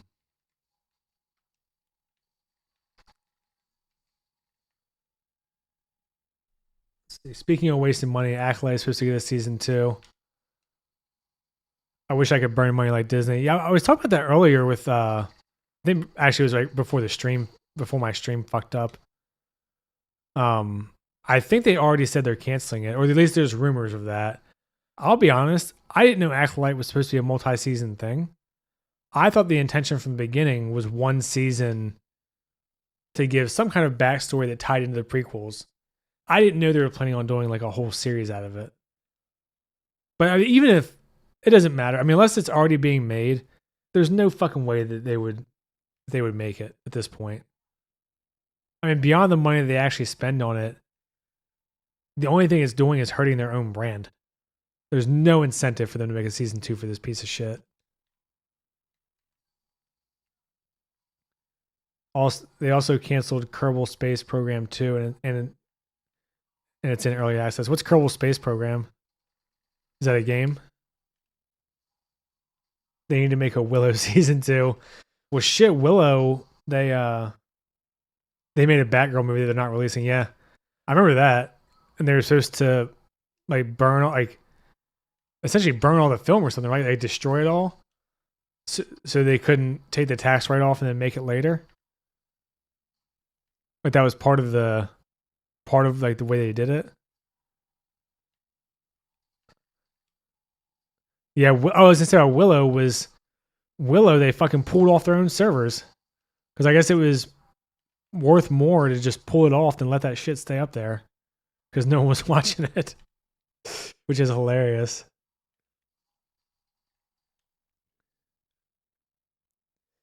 Yeah, they're Hollywood's a mess. Video games, for you guys that are more into them than I am, I think video games are just screwed. Like it's just making so much money, and then you have these. I'm assuming young adults and kids who have nothing to spend money on, who are like, "Oh, microtransactions? Don't mind if I do," and they'll pay for, you know, all of the skins and maps and permutations and fucking players and weapons and whatever else. So as long as those people exist, they don't give a shit about the people who aren't buying the stuff. And that's just, you know, and that's why I say I think as far as like enjoyment for the audience, I think that Hollywood is in worse shape than gaming. Or gaming is in worse shape than Hollywood, sorry. Because gaming, they're making enough money that, you know, they can tell you get fucked. And they don't care if their sales drop a few percent, they're still making fucking billions.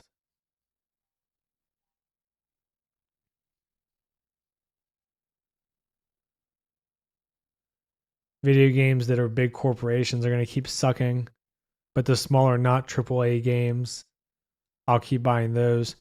Well, see, that's also part of what seems to be their problem to me, and maybe I'm misunderstanding this, but it seems to me like a big part of the problem is that you have these giant corporations that are just buying the small ones. So even when the small ones are doing well, at some point they just say, fuck it, we'll sell to, EA or whoever for a couple $100 million or $1 billion or whatever the fuck it is. And then EA will do what they do, just like a locust, feed off the flesh and leave the husk behind. So all the fans that have been there the whole time are sitting there with fucking nothing, empty handed. I mean, gaming right now as an industry is just making like the corporate equivalent of fuck you money. So I feel like the fans right now just have no leverage.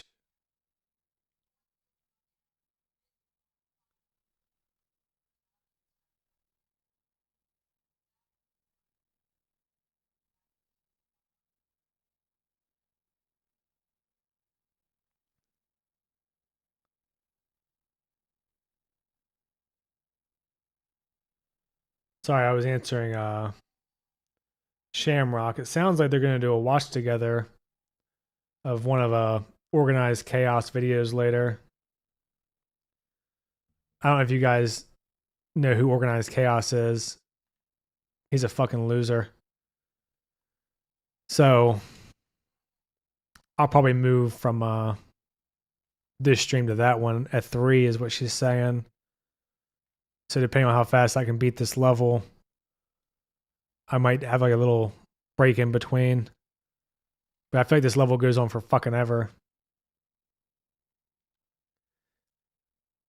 Yeah, Flax says that they buy all the good small ones and then make them trash. Yeah, that's kind of what I was getting at. Is that they'll buy the small ones, they'll make a shitty one with microtransactions and blah blah blah, ruin it and repeat. I mean, if I made and Black also says if I made fuck you money, I'd probably do the same thing as them. As much as it sucks to say, yeah, that's what I'm saying. Is they have no incentive to change. Like they are dominating right now, as far as industries go. Hard R says, "Hold up, what about Bob?" Oh, Shamrock asked me if I wanted to do a watch party with her and some of her friends, and I guess go over one of his videos.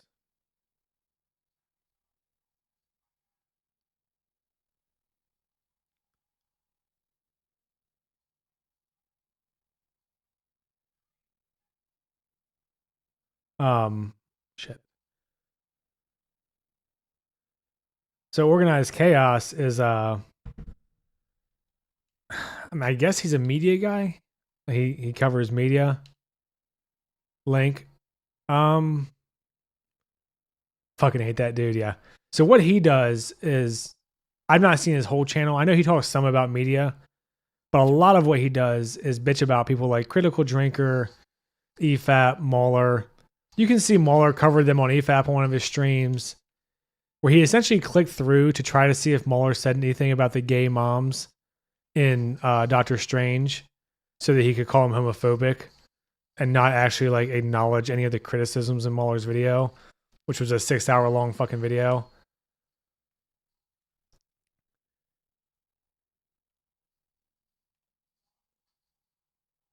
Organized Chaos is a mentally challenged child that can't form a sentence.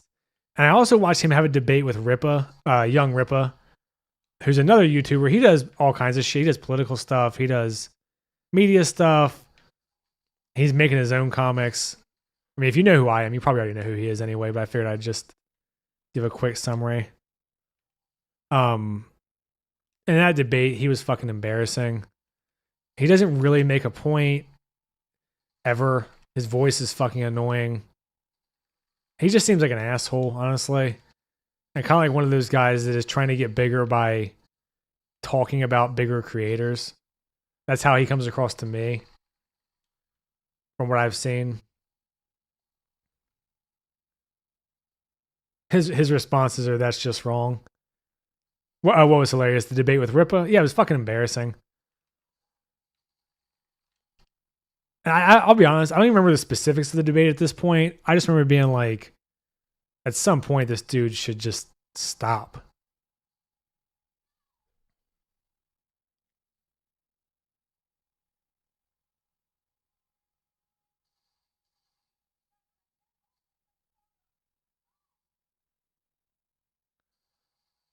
Okay, Shamrock says that she'll send me the link once he sets it up. Does he still do the initiative? I have no idea. I've never kept track of him. You know what's funny is I did a video about a show called My Name and properly setting up strong female protagonist, because it's a Korean show. I really like it. 8 episodes on Netflix. Good revenge story. Good way to do a female action movie, in the real world, which is why I did a video on it. And in part of my introduction to the video, I said honestly, I hate this conversation because I feel like it gets bogged down by politics a lot. And I said you have people on one side who are just completely deranged. They think if any criticism of like women in media is sexism. And I was gonna use a clip from Organized Chaos, and then I was like, you know what, fuck that guy. Like I'm not gonna do that because I was gonna use him and Synthetic Man to represent the extremes. And I was like, you know what, I don't really want to go after other YouTubers as like a main function of my channel. I mean, I don't mind doing this as like a guest because she just invited me on. But so no, I don't know what the initiative is. That was my point though, is I don't like follow him like that because I don't care. I think he's an idiot. So to me, I just ignore him. Sorry, that was a long-winded answer to your question.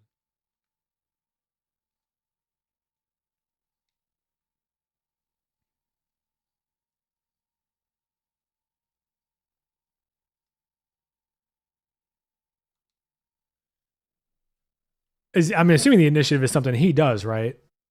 Since you're bringing that up now. Or you said, does he still do the initiative? I'm assuming it's some kind of shit where he goes after what he deems to be right-wing culture warriors.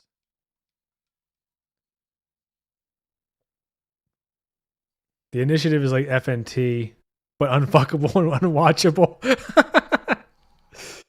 So is that his group of friends then? They do a thing talking about whatever, culture issues and movies and media.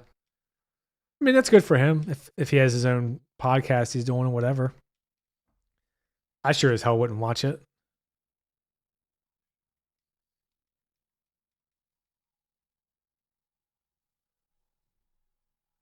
That's hilarious. Does he have anybody big on there? Like any big YouTubers that I might know?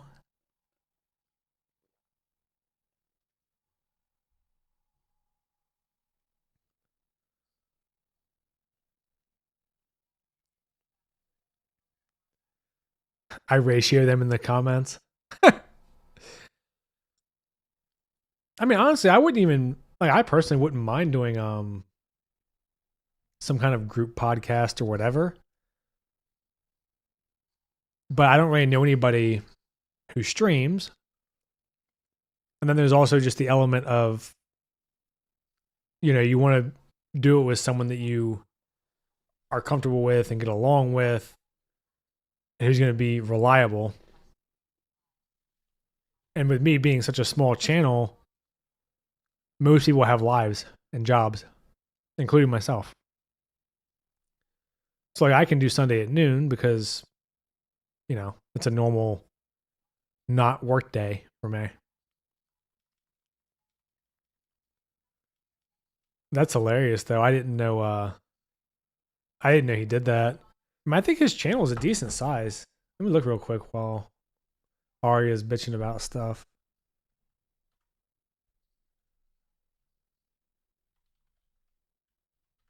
See, Organized Chaos. Yeah, he's at 120,000 subscribers. So I guess his model of just,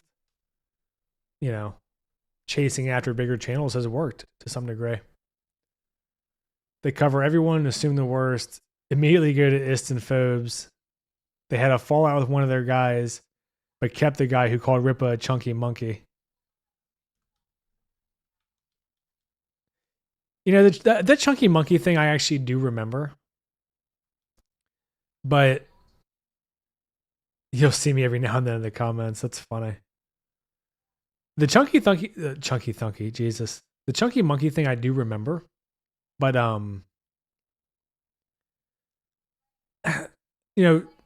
it's a weird thing because chunky monkey is a phrase that people just use because the words rhyme. Like people call babies chunky monkey and shit. It's not racist. But the way that those guys act, I think I would be inclined to call them racist for it. Just for spite. Because of how they act. So that's what I was gonna say is like how principled and charitable do you want to be? You know, because I'm also fine with people who are like, you should hold people to their own principles. I think that's generally reasonable. So,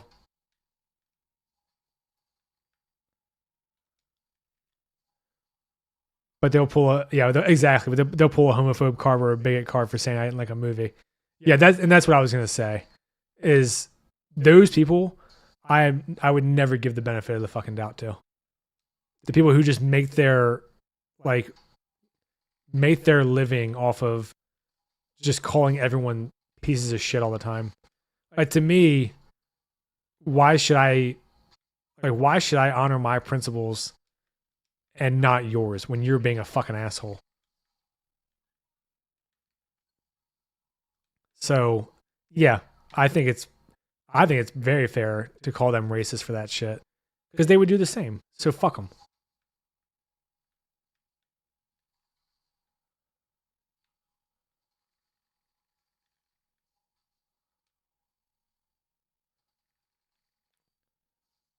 Oh shit. Oh shit, I'm fucked.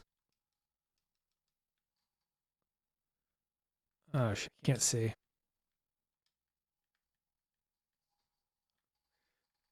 But yeah, so those guys, they sound like fucking assholes. And after that debate with Ripa, I was like, you know, who would ever fucking talk to him or acknowledge him? Like Drinker, obviously with how big he is, gets a ton of shit, obviously, and it comes from all directions. And his response is always just like, "Meh, I've got enough going on. I don't need to worry about like what other people are saying." I do appreciate that Mueller and EFAP and those guys take the time to do it though, since Drinker doesn't really want to do it himself. Just like that fucking retard a couple weeks ago that they covered, who was essentially saying that anyone right wing doesn't understand media and is just a liar. And then most of the people that he clipped out of context, I'm not even sure if they're right wing. I'd be shocked if many of them were. Like one of them that he pointed out was CinemaSins, who I know is left wing. Bob is Organized Chaos, right? That you keep referring to. I actually didn't know that was his name. Bob this is Hard R says Bob constantly deletes videos on the initiative. They came out and dude said, "I told Bob not to do it. I warned him it was a bad idea. He did it and it didn't go well, but he stood up for himself." Oh, YMS. YMS, the only video I've actually watched of his, because his stuff is long and like super detailed, was the Lion King live action video he did, which was really good. I don't really know much about YMS other than it seemed like after that EFAP that he came on, I don't know if he got his feelings hurt or if I think he said that the EFAP's community was going after him or their chat or something. But I don't know how, that could be 5 people being dicks. It could be 1. It could be 1,000. I have no clue. So he hasn't been on EFAP since then. And I just don't particularly go out of my way to watch his stuff. I don't really have a reason for it. He's just never been like my thing. I don't watch Red Letter Media either. Somebody earlier mentioned Plinkett, and they're like one of the biggest ones. I like him. He's pretentious. His appearance confirmed that. Yeah, he definitely did have that. I don't know if you want to say elitist, maybe, as far as film stuff goes. But that was definitely the vibe that I got from him. Which maybe that is like why I haven't really watched him. Because I'm, and that's also part of like why my style is the way that it is as well. Is I could try to use big words and reference scholars and look up obscure like cinema specific language. I have no fucking interest in that. And that's not just with my channel. That's generally how I live my entire life. I have media literacy and all that. Yeah, exactly. I'm so fucking tired of that phrase. But that's generally how I've been my whole life. Like I'm educated enough. I've got a master's degree in geophysics. I don't really think it's that big of a deal. But most of the people I associate with are not academic or, whatever. Like, I don't like the whole trying to talk above people's heads. And I feel like there's a lot in the media space in general that they want you to know how smart they are when it comes to movies and shit. So they'll fit in as many references as they can, as many obscure words as they can. That's just not my thing. Like, to me, the point of talking is to be understood. So why would I not just use words that explain a concept in the same way that, in a way that I think you can understand it,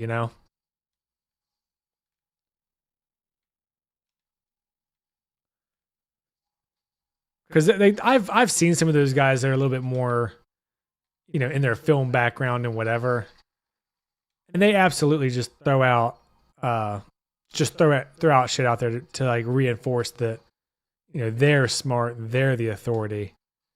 You're watching them because you need their knowledge. Fuck you. I don't like that whole mentality. I mean, I appreciate like the autistic fucking detail that someone like YMS catches that I wouldn't catch because I just wouldn't. But yeah, that whole approach is just not for me. You're gonna watch an Organized Chaos video. Everything you're gonna say is gonna be over his head. Yeah, he seems odd. I mean, his channel's a lot fucking bigger than mine, so I guess he knows what he's doing at least. Or he has a certain appeal that I don't have, clearly.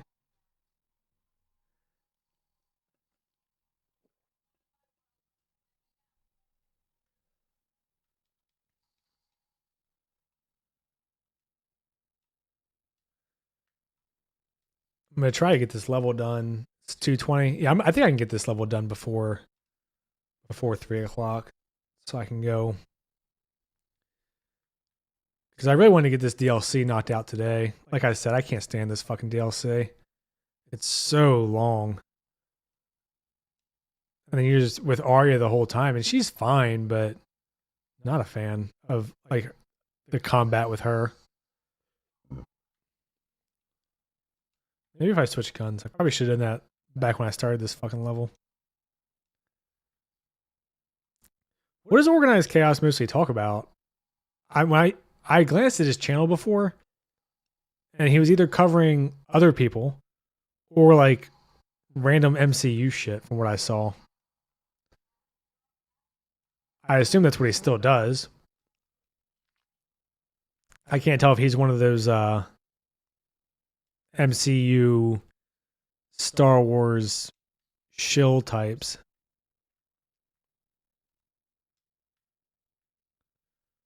I mean, that's the impression that I get, at least from the stuff that I've seen. Which is so weird to me that people feel the need to nothing. He talks about nothing. It's just very strange to me that there's like a sect of people that like spend their time defending Disney. Like Disney can defend it fucking self. What's it worth? $100 billion or something? Like they don't need random people, defending them. And it irritates me. There's no substance behind what he says. And what irritates me about that is I'm convinced that these big ass studios pay either interns or just random people online to just try to fight criticism. Because when I was making my Halo videos for season 2 of the show, there was a guy. Well, there was at least one. There might have been a couple. I think I can't remember. There's definitely one. I don't want to say for sure there was more than one. that oh fuck you. That he would comment on all my videos arguing with me, even though he was just blatantly wrong and like factually wrong. Not, he was trying to say that things were simply not true that were in the fucking show. Um, and then I would go to other small channels just to see, what they were saying, and he would comment over there also. And if they were positive, he would like post positive comments. And if they levied any criticism, he'd fucking throw a tantrum in their comments, just like he did with me. Now, I don't care because I'm just gonna say what I want to say, and that's the end of it. But I just couldn't believe like some dude is just seeking out, small YouTube channels to try to like shame them into being positive. I'm convinced that these companies are paying for that shit. I really am. It's hard to put into words, but watch one of his videos and you've watched them all. Ah, okay. Yeah, that's the thing I always wonder about with YouTube is like, do you get so tired of hearing someone's takes on media that they eventually all just start sounding the same? Because, I mean, like I said earlier, like people definitely have different things they focus on. So I could easily see like feeling that way. There we go. Fucking bastard. Um, like, what the fuck? Like, like you just feel like their taste becomes stale because they had the same sort of through line on a lot of their critiques.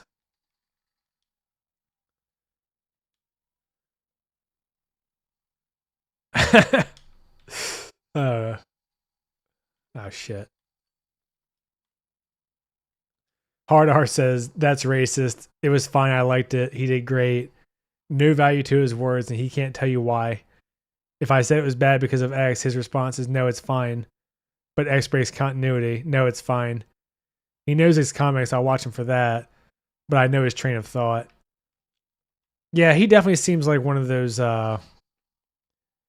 it's always been political types, which is like one of the most annoying fucking statements, I swear to God. It drives me fucking crazy that people conflate like politics existing in world with the issue that people are taking with modern day politics being inserted into everything.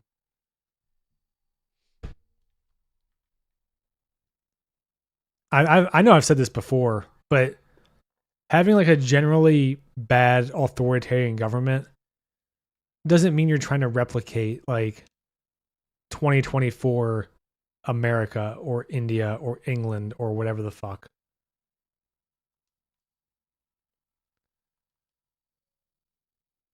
And the thing with comics too, and I've said this also, I know like multiple times, but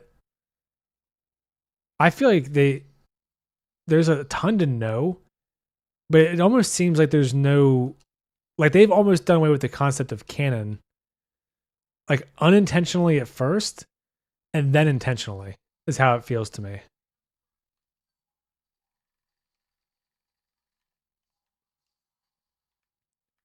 Fucking bitch. The turrets in this game are like the one thing that would just fuck your day up.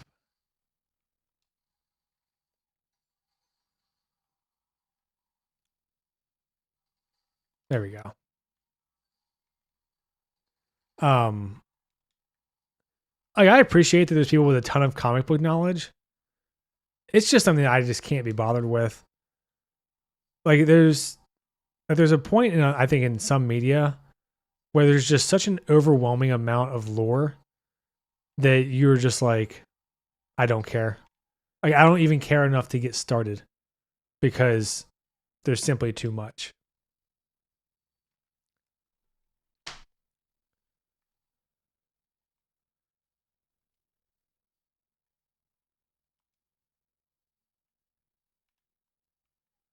And for me, comics is one of those things. Like I was telling people last week, that's kind of what happened to me with stuff like Naruto, Bleach, One Piece. Um, shit, what's the other big one? Naruto, Bleach, One Piece. There's like a few of those that are like the classics that I just haven't seen because I'm like, well, I don't really want to commit to 1,000 episodes. And that's how comics make me feel. Like I don't want to commit to 1,000 characters and 10 multiverses and every character having a bunch of alternates. It's just too much.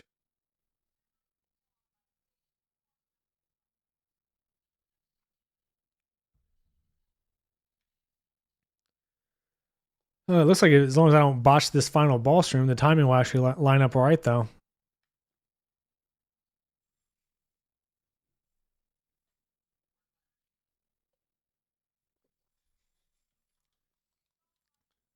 Oh, Afterlife. I called the club Omega. Omega's the planet. Whoops.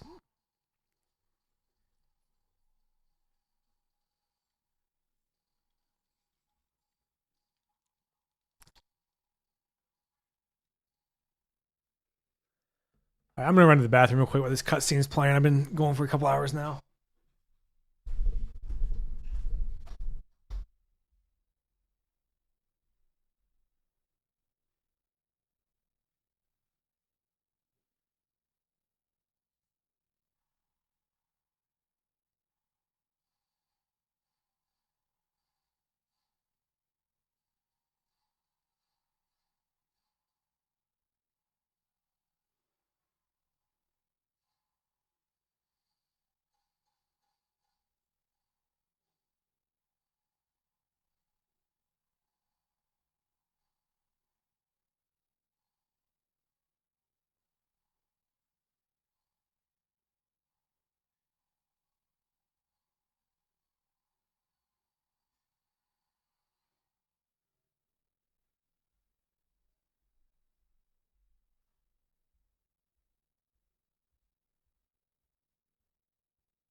Ugh.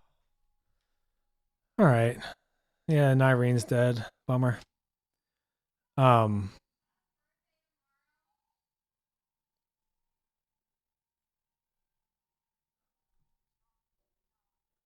Yeah. Yeah, this boss fight is probably the hardest part of this game, as far as I can remember. And yeah, I guess I'll see how it goes with this watch party and organized chaos. Hopefully Shamrock will send me the link in a few minutes here. I don't know if I'll just be getting the link at the last minute or what.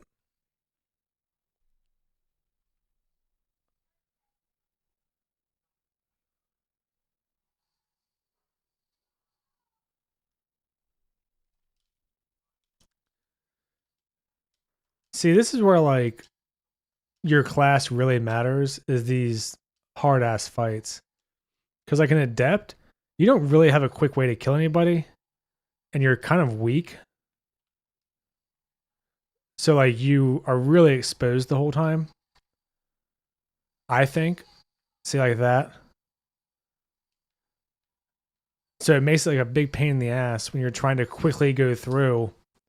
Because essentially the trigger to end these levels, or the trigger to get through this shit is pretty much you have to free Arya and then kill the remaining enemies. But as far as I can tell, the enemies are just endless until you free Arya. Hey, what's up, Tyler? I'm actually wrapping up here in a few minutes after this boss room, and then I'm going to go over to a watch party with Shamrock, and we're going to cover an organized chaos video, apparently. So I don't know how long I'll stay there. Obviously, been streaming for 3 hours now, but that's kind of what's going on for now. Today I had some internet issues in the first part, so I'll try to oh shit. I'll try to edit that out when I do the re-upload. I'll go through and edit out the cutouts and put the two parts together. Because OBS and Jesus Christ. OBS and my internet just completely shit on me. But yeah, so I was saying about this boss room though, is you have to free Arya, and then the enemies stop spawning, as far as I can tell. So like when you do that first rush, like I did to all the pylons, it's way easier if you're like an adept or a vanguard, because then you can just bounce around, right? And you have a lot more durability. Or sorry, not an adept, oh shit, not an adept. It's what's the fucking class? It's not assassin. It's the one where you turn invisible. I'm adept, which is why I was saying it sucks.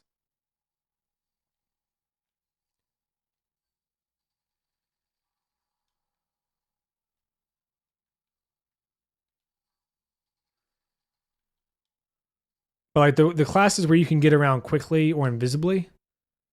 Did you like that? Those are the best ones for this type of thing where you have to hit some triggers to get to the next part.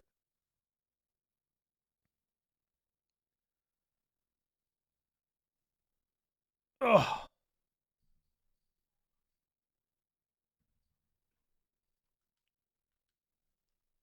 But yeah, I mean, now that you're here, you know, the stream will show up for you even when it's unlisted. It'll be in your history. So you can just go back and listen to it if you want, or I'll try to upload it as quickly as I can. Probably won't be till tomorrow.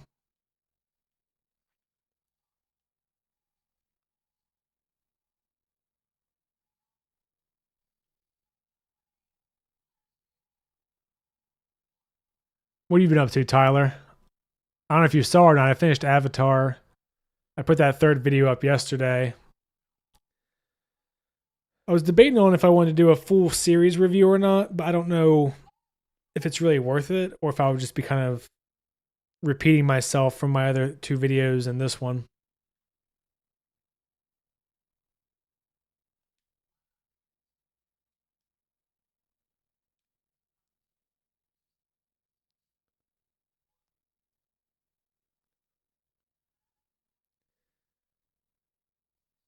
Okay, good.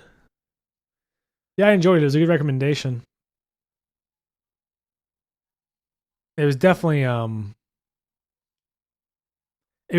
a show that I probably wouldn't have committed to.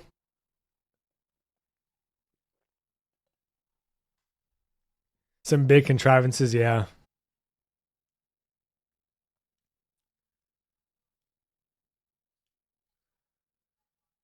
I guess I messed up a little bit with my dialogue options with Arya.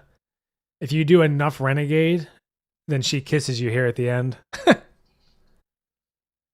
But I didn't want to lose the Colonel or whatever his name was.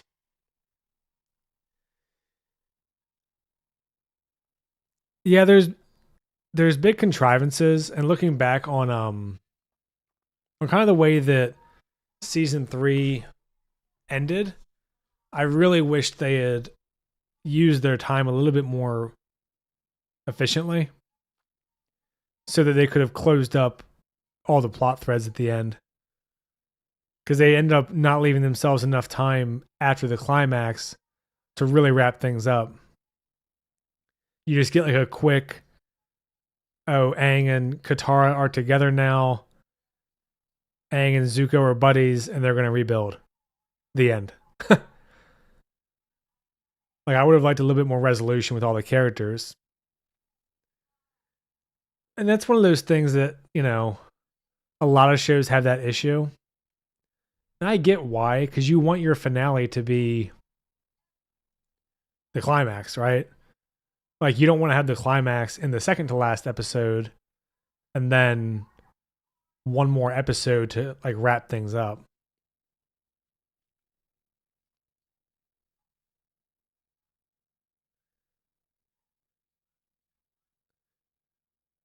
Yeah.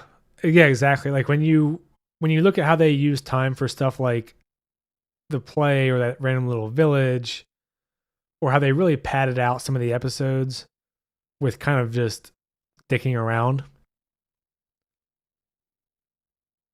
I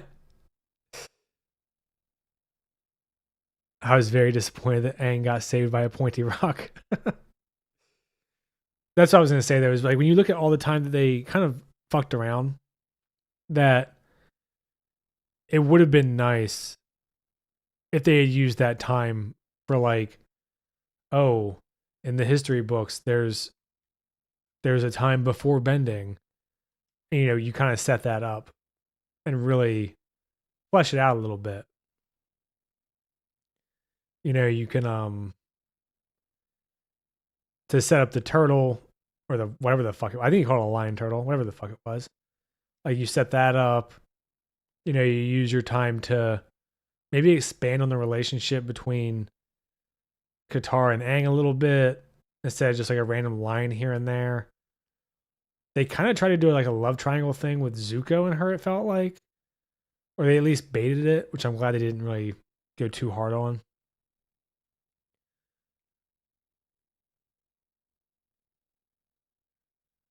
Um, you know, you can use that time to wrap up your ending tightly.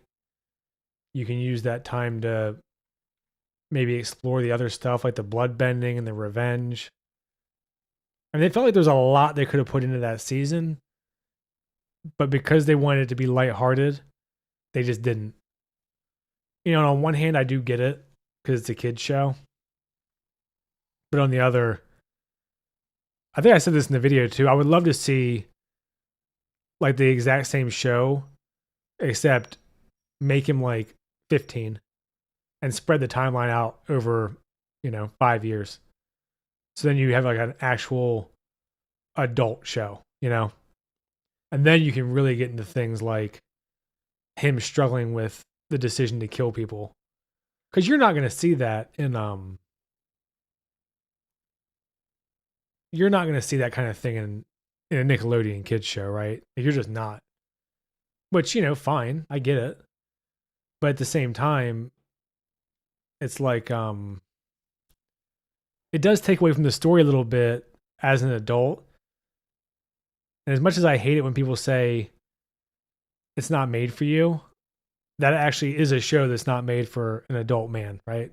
Like it's not made for a guy in his 30s. One thing I like about Korra is that they bring up consequences of bloodbending and shit like that. Yeah, see?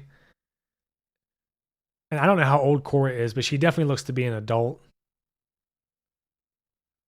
I heard that they're planning to make a new show with them as teens. I'm not sure if that's true.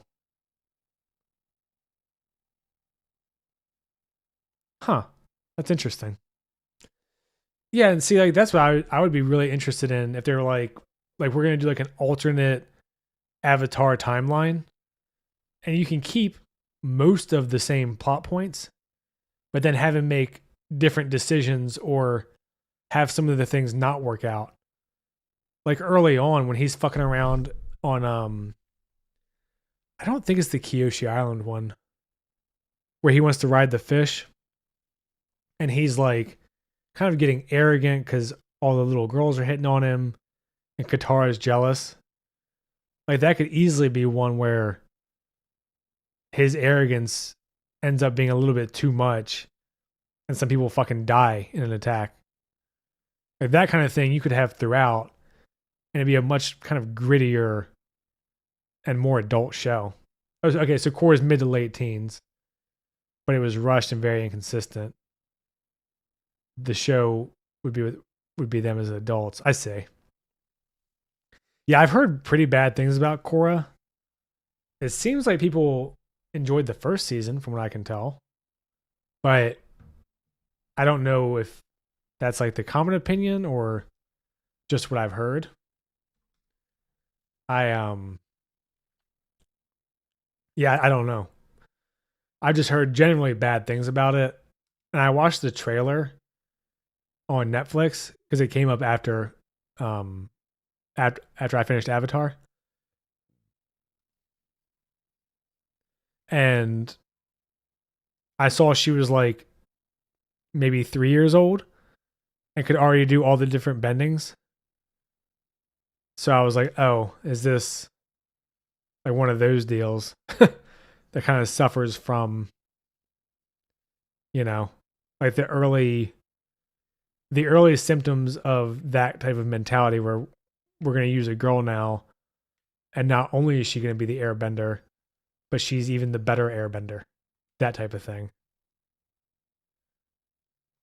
And I don't know if that's me just looking through the lens of what, of how shit is now, or if that's how it actually is, like, overall.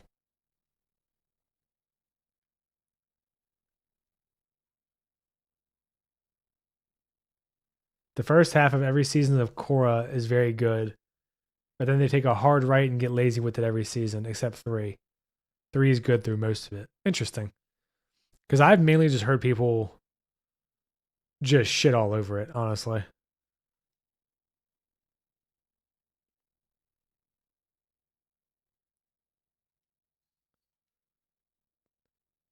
I think you're the first person I've heard say positive things about it.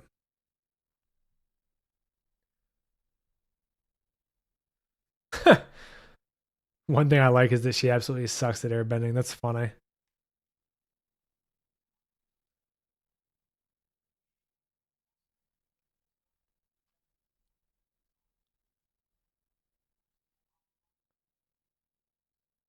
That's pretty funny. Yeah, I just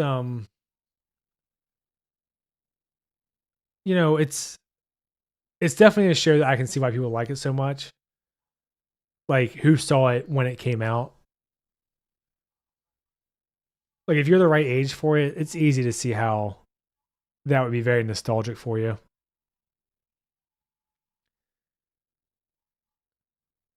Like, for me, I love the first season of Pokemon, the first couple of Pokemon movies. That shit is trash, but I fucking love it anyway. I don't care. And everyone knows the Pokemon theme song. So Tyler says the premise of each season is good. One is benders versus non-benders. Two is Water Tribe Civil War.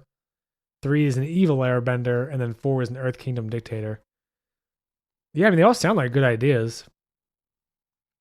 It's kind of a shame because I thought that Avatar had a ton of good ideas, and I wouldn't even say that they were like too scared to do them as much as just it wouldn't have been appropriate, you know?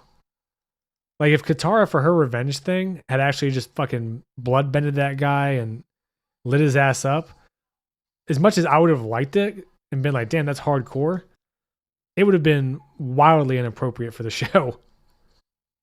So, like, the ideas were there.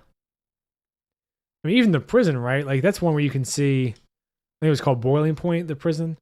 Like, that's one where you can see that in a more adult show, you can make the prison like a forced labor camp type deal and really brutal. And it's obviously not a happy place, but they can't go all the way with it. Same with the bloodbending. So it's just one of those things you kind of have to accept when you're watching a kids show. I think the reason that Star Wars gets so much more shit in that regard is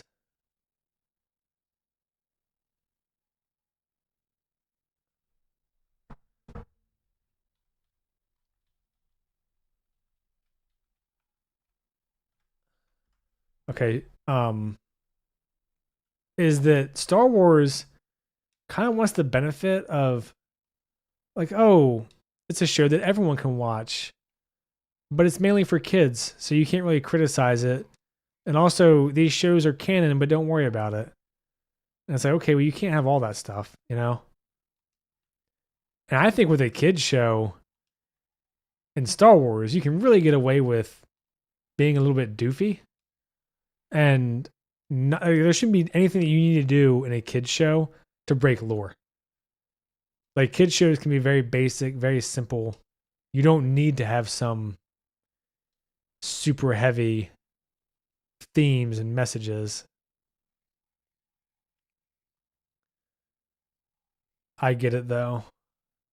Yeah, they could have given the show sharp teeth. I don't know if you want Korra spoilers or not, but they don't shy away from their plots. Oh, but they do shy away from their plots, yeah. Well, I assume Korra also aired on Nickelodeon, right? I mean, you do have to wonder how much of that is the writers being like, look, we want to include this stuff, and Nickelodeon being like, get fucked. Like the average age of our viewers, you know, is 11 or whatever it is. Could be even younger. I don't know. All right, Shamrock just sent me a link to StreamYards. Oh, here we go. I have a YouTube link now. I'll put it in the chat for you guys.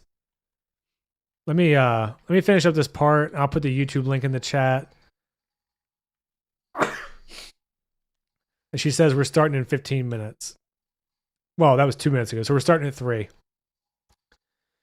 I'll be honest, I don't know the people other than Shamrock, so I don't know how much I'll be talking.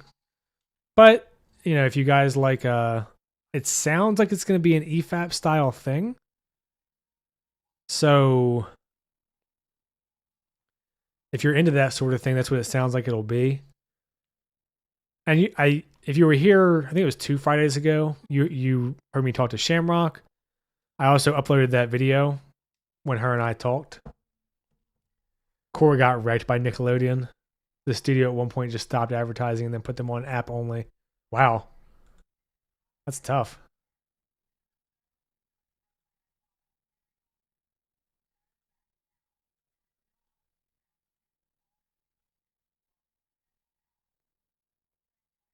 Okay, there's the link in the chat. Hopefully that works for any of you guys that are interested. But yeah, what I was saying there was, you know, you heard me talk to Shamrock. If you listen to the one, I want to say it was number 5 of the podcast. So I'm not even sure this qualifies as a podcast as much as just me kind of chilling and talking to you guys.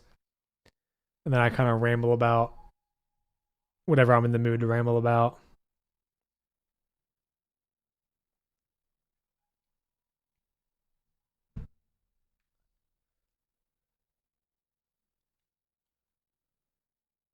But anyway, so yeah, if you are wanting to listen to it, or if you're bored, or you want to hear more from Shamrock, that's where I'll be. I was gonna say I don't know any of these people. I don't know how many people it's gonna be, so I'm not even sure if I'll be talking very much. But hopefully everybody else there will be cool. So I'm gonna end this one here, so I can have myself like a 10-minute break before hopping onto that one. And I'll be here next Sunday at noon, hopefully. As far as videos, obviously I'll have my Acolyte video. I keep wanting to do it Tuesday night, but I end up being tired. I'm pretty sure that show's put me to sleep. So either Tuesday night or Wednesday, it'll be up. Especially since I'm not editing it again. People seem to be okay with more of the unedited format, which honestly, the only thing the editing does is I cut out my fuck ups and then cut out my pausing just so it makes it shorter. But it is time consuming, so it saves me time to not do it. And then beyond that, I do have another Star Wars video I'm working on. Don't know when I'll get that out. And then I don't think there's any movies coming out this week, is there? Like nothing I'm going to go see probably. So yeah, it'll just be kind of whatever I feel like doing, honestly. Maybe I'll make some kind of anime show video or something while I'm at it, but yeah, we'll see. All right, well, enjoy the rest of the weekend. Maybe I'll see some of you guys over at the other stream.